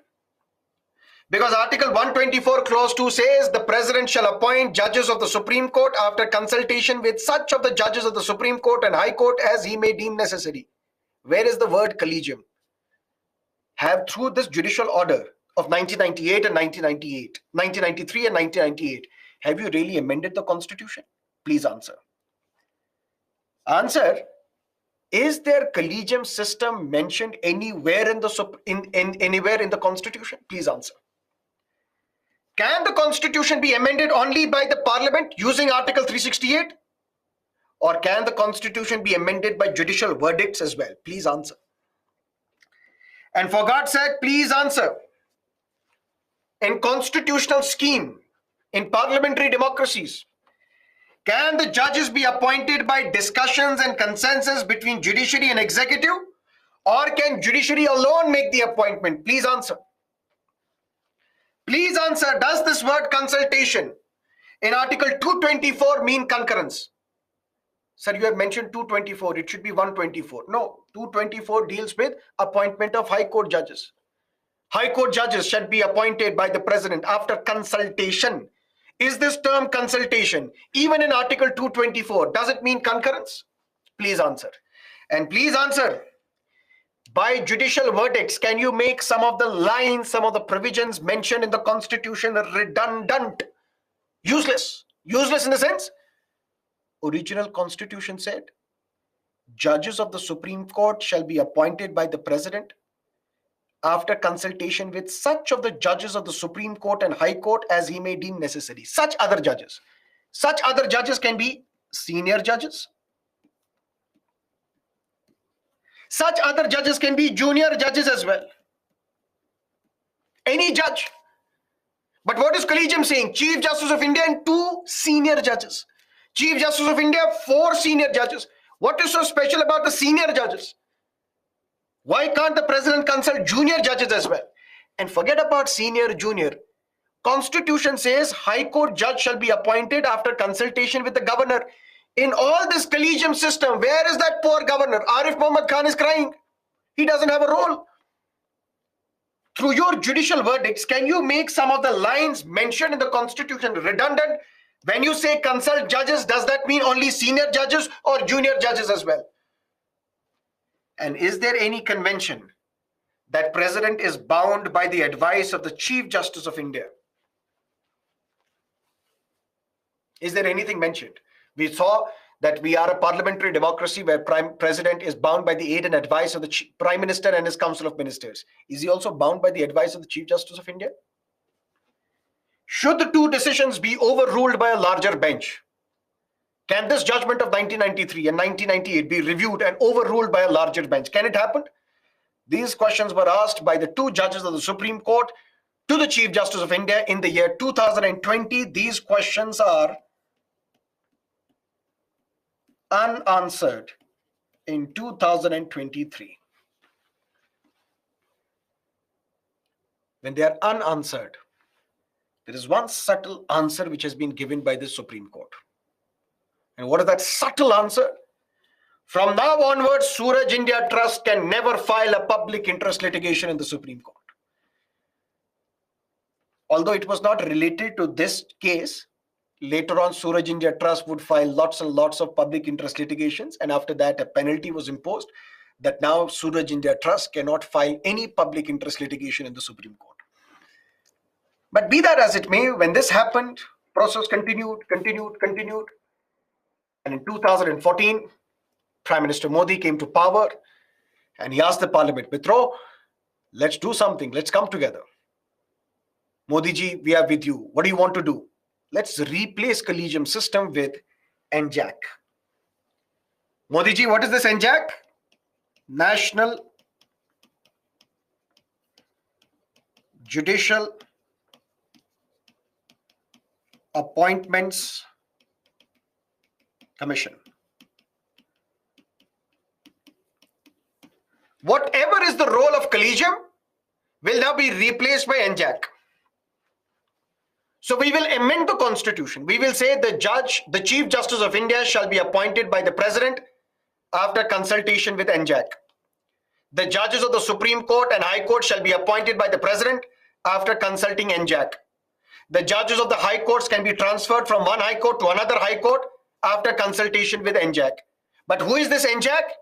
NJAC will have the Chief Justice of India as the chairperson.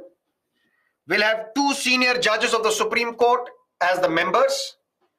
We'll have the Law and Justice Minister as another member. And we'll have 2 eminent persons. These 2 eminent persons can be from civil society, can be from other segments. But these 2 eminent persons will be chosen by a committee headed by the Chief Justice, Prime Minister, and Leader of Opposition in Lok Sabha.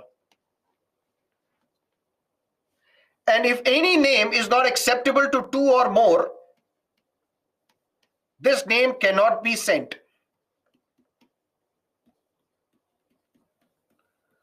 for appointment.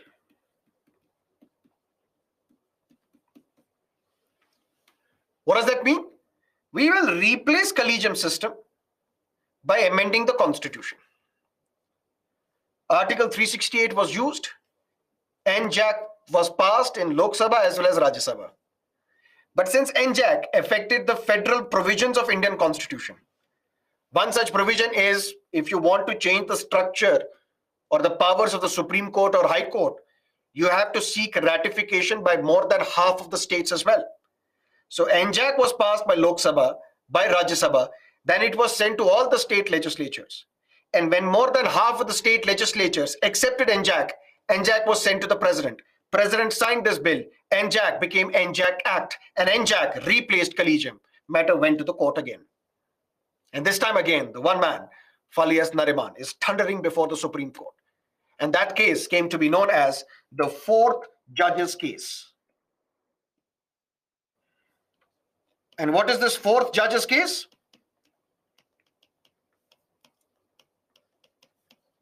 (2015). The constitutional validity of NJAC was challenged before the Supreme Court. And the Supreme Court said NJAC is unconstitutional.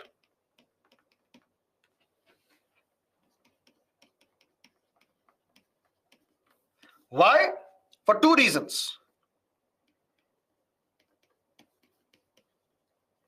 It violates independence of judiciary. And independence of judiciary is part of the basic structure of the Constitution. 5 judges heard this case. By the majority of 4:1, the Supreme Court said NJAC is unconstitutional. There was one judge, Justice Chalameshwar, who dissented, who said no, executive should have a role because this collegium system is not mentioned anywhere. And NJAC is a well thought of structure where you have members of the judiciary, where you have the executive, where you have the civil society. Everybody is part of this appointment process. So this is the best solution. But 4 judges of the Supreme Court said, no, NJAC is unconstitutional. Why? Because number 1, it violates independence of judiciary, which is part of the basic structure of the Constitution. How it violates independence of judiciary? Because of the presence of law minister. We detest him. You should not be part of this. We know what executive has done previously. Just because there is a law minister part of this body to recommend names to the president, this violates independence of judiciary and is unconstitutional. But maybe the judges thought that by just mentioning independence of judiciary may not be the right way, because people will ask, how does it violate independence of judiciary? So we have to come up with another doctrine. And they came up with something else. What Supreme Court said? If NJAC has Chief Justice of India, 2 senior judges, law minister, which means 4, and then 2 eminent persons, which means 6 members, Out of these 6 members, 3 are non-judicial and 3 are judicial members, basically Chief Justice and 2 senior judges. If 3 judges are saying appoint X, this group can come together and say, no, we will not appoint. Because 2 or more members, if they reject a name, this name cannot be sent to the president for appointment. That is why it violates independence of judiciary. And not just that. If, for example, there is a name Y, Chief Justice of India rejects this name. Chief Justice of India says, no, this name cannot be sent to president for appointment. And all other members say, yes, Y can be appointed. Y can be sent to president for appointment. Does Chief Justice of India have a veto then? No. If Chief Justice of India does not have the veto,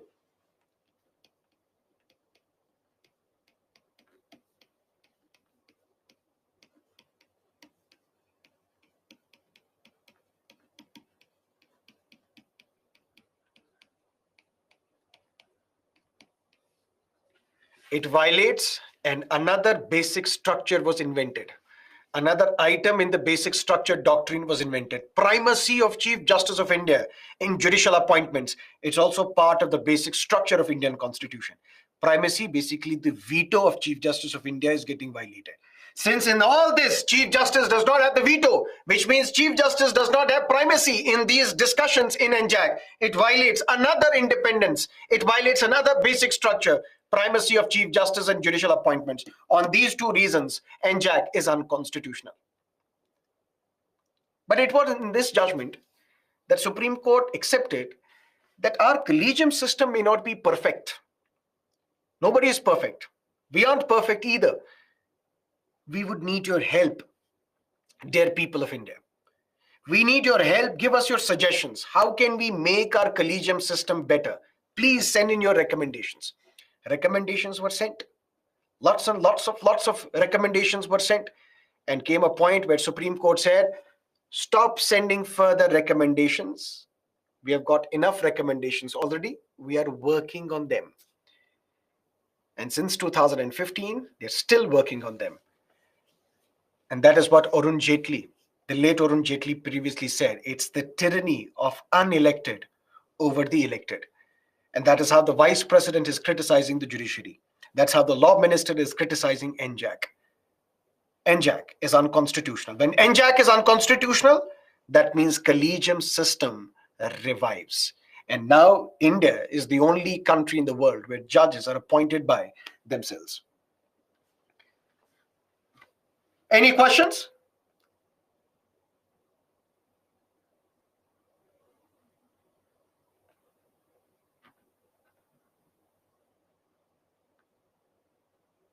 Okay.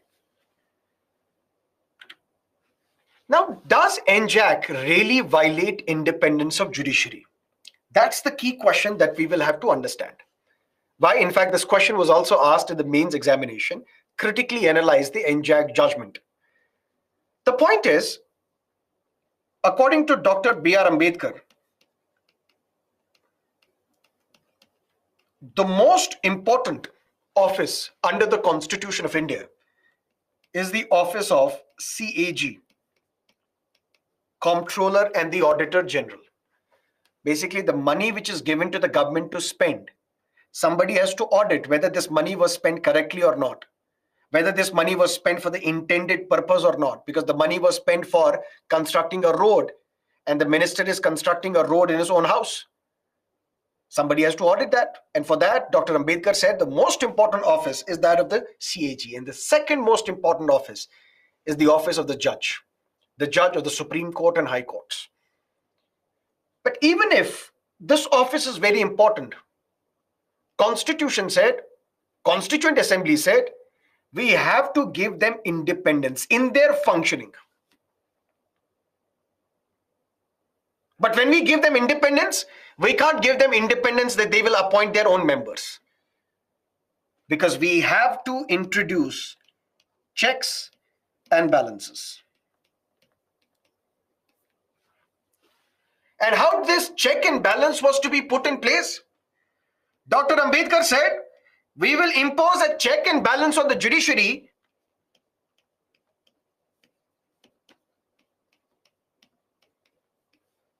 through appointment and removal. Executive will appoint members to the judiciary. After their appointment, if they are not doing their job properly, Parliament will have the power to pass a resolution, and then President will remove them based on the resolution passed by the Parliament. This is how we can ensure checks and balances on the judiciary. Once you're appointed, it does not mean that you will turn rogue and you will give any verdict, or you will not give verdict at all. You will sit lying under the blanket, enjoying the summer or winter or whatever. If you don't do that, you can be removed as well by the president based on the resolution passed by the Parliament. It is through this appointment and removal that we will keep a check on the judiciary. But even if we keep a check, we have to give them independence. And how do we give them independence? Judges of the Supreme Court and High Court, they do not serve office during the pleasure of the president. They serve office until they attain a particular age. So judges, once they are appointed, how do we give them independence? Their term is not dependent upon president. I am appointed as a governor. It's like a Damocles sword on the top of my head. At any point in time, the president may say, you are removed. Then what will I do? Then I will say, whatever you say, my lord, I will do that. You are saying dissolve the Congress party, I'll do that. You are saying criticize Mr. Chief Minister of Kerala, I will do that every single day. Before sleeping, after I get up, every time I will criticize him. Trust me, but don't remove me. But judges of the Supreme Court and High Court, they don't hold office during the pleasure of the president. They hold office till they attain a fixed age. 65 for a Supreme Court judge, 62 for a High Court judge. That is your independence. And did NJAC snatch this? No. When NJAC did not snatch this, NJAC did not say, now you're holding office during the pleasure of the president. So how is NJAC violating independence of judiciary? Not just this. Your salaries, your allowances are charged on the consolidated fund of the state. If it is a High Court judge, charged on the consolidated fund of India. If it's a Supreme Court judge, in fact, on the consolidated fund of India, even the pensions of High Court judges. So it's not like Parliament is telling you, give us a favorable verdict, otherwise we will stop your salary. President is calling the judge, if you don't give a favorable verdict in favor of Mr. Modi, I will stop your salary. No, salary is fixed. It is charged on the consolidated fund. It is not even subject to the vote of the Parliament. That is how we gave independence to judges. Did NJAC snatch this? No. Then how is NJAC violating the independence of judiciary? Not just that, discussion. Inside Parliament, there is absolute freedom of speech and expression. Members of the Parliament can say anything that they have to say, except one limitation. They can't discuss the conduct of judges inside Parliament. So no parliamentarian can get up and say, judges have given this verdict, this is bad. The judges, let's discuss why Supreme Court gave this judgment on demonetization, why Supreme Court gave this judgment on instant triple talaq, why Supreme Court gave this judgment on some other matter. You can't do that. That is not your freedom of speech and expression inside the Parliament. Did NJAC snatch this? No. This is to ensure independence of judges. Also, powers of the High Court, Supreme Court to punish people for contempt. If you commit contempt of the court, we will punish you. Did NJAC snatch this power? No. Judges of the judiciary can be removed only through a complicated process of removal, which we will discuss tomorrow. And it is such a complicated process that till date, no judge of the Supreme Court, no judge of the High Court has ever been removed. Did NJAC say that tomorrow now the judges of the Supreme Court and High Court can be removed by NJAC, by the president on the recommendations of the NJAC? No. These are all things which are meant to give independence to the office of the judiciary. And these things remained intact. These things were not snatched by NJAC. Yet what NJAC tried to do, it tried to recalibrate the appointment process, which was arrogated by the judiciary. It tried to align this process, keeping in mind the vital checks and balances, which is vital for the proper separation of powers. Long story short, is NJAC violating independence of judiciary? Possibly the answer is no. Because there are various aspects mentioned in the Constitution which grant independence to the office of judiciary. Those aspects were not removed by NJAC. NJAC only dealt with the appointment and the transfer of the judges. And in such a manner that even judiciary has a voice. And this appointment process had to be changed because there has to be checks and balances. And my lord, if you are saying independence of judiciary is getting violated, and do you know what? Who is the biggest violator of your independence? Original Constitution. Original Constitution gave you only a consultative role. You are only to be consulted. NJAC did not give you consultative role. NJAC gave you deliberative role. You have not the power to say, no, we will not accept this name. So if original Constitution does not violate independence of judiciary, it is unfathomable. How can you say NJAC violates independence of judiciary? But whatever Supreme Court says, that is the law of the land. And the law of the land right now is collegium system of judicial appointments. Supreme Court is asking government and others, you should be committed to social justice. Provide reservation for SCs, STs, OBCs. If your collegium system is so transparent, if your collegium system is so perfect, tell me, are you implementing social justice in your own collegium while recommending names to the president? Current data, among the 33 judges, there is only one SC judge, one OBC judge. Do you not find an ST judge worthy enough, or more SC or more OBC judges worthy enough to be part of the judiciary? So practice what you preach. And this entire collegium system is opaque, it lacks transparency. And that is why some people say it should be discarded and should be replaced by a different version of NJAC, maybe. A different version of NJAC, but should be done only through consultation with the judges. Remove law minister if that is the objection of the Supreme Court. But you can still have Chief Justice of India, members of the civil society come together and recommend names to the president, because judges appointing themselves goes against the separation of powers and it goes against the spirit of the original Constitution. Whether that is good, bad, ugly, let's meet tomorrow and discuss the remaining provisions of judiciary.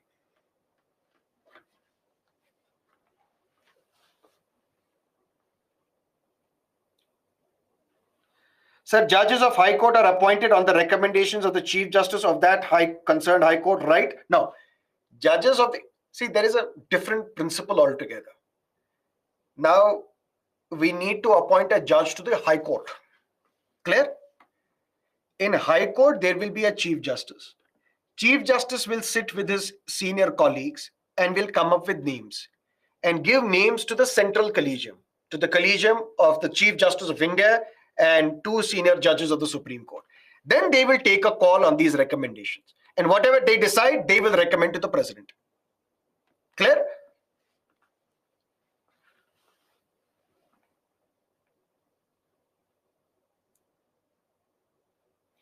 Office of profit is not violated if municipal councillor can also be an MLA.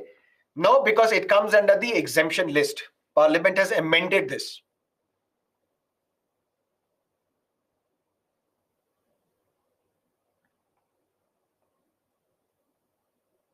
Sir, if NJAC is brought again with modification, then Supreme Court can strike it down on the basis of basic structure. Supreme Court can strike it down, but then it has to provide reasons as well.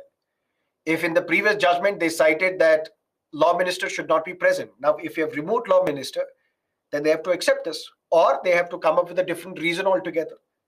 After all, judges also look at what is the current, in a sense, what is the current atmosphere? What is the current status of the people? And no institution can work if the people don't support you.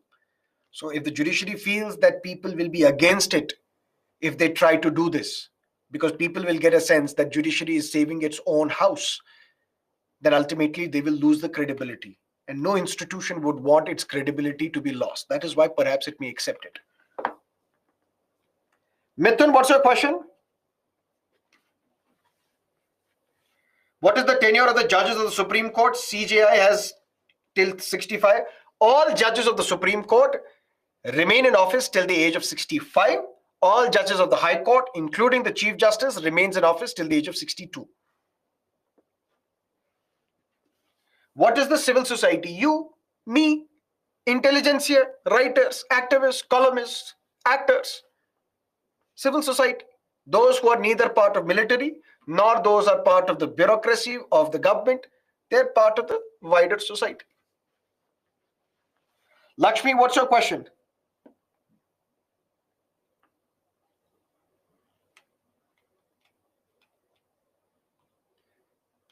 Why can't Parliament do amendment to like consultation is not concurrence?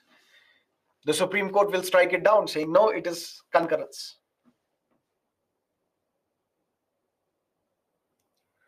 Nagar Panchayat is for a transition area, an area which is neither a complete village nor a complete city. It's somewhere in the transition. It is fast moving towards a city. That is Nagar Panchayat.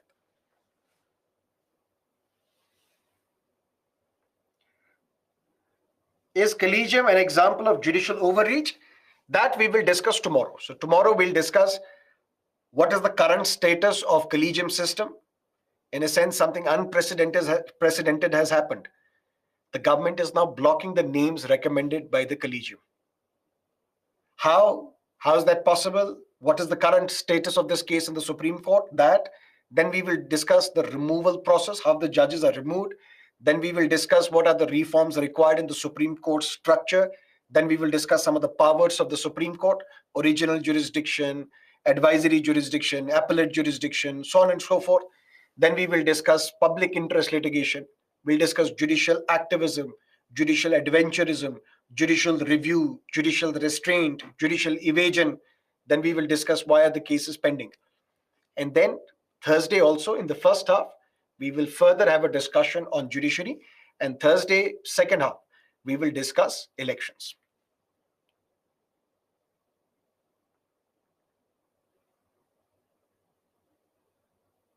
Okay, so see you tomorrow, 6 o'clock in the morning. Till then, have a great time. Bye-bye. All the best.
अभी कौन जाएगा?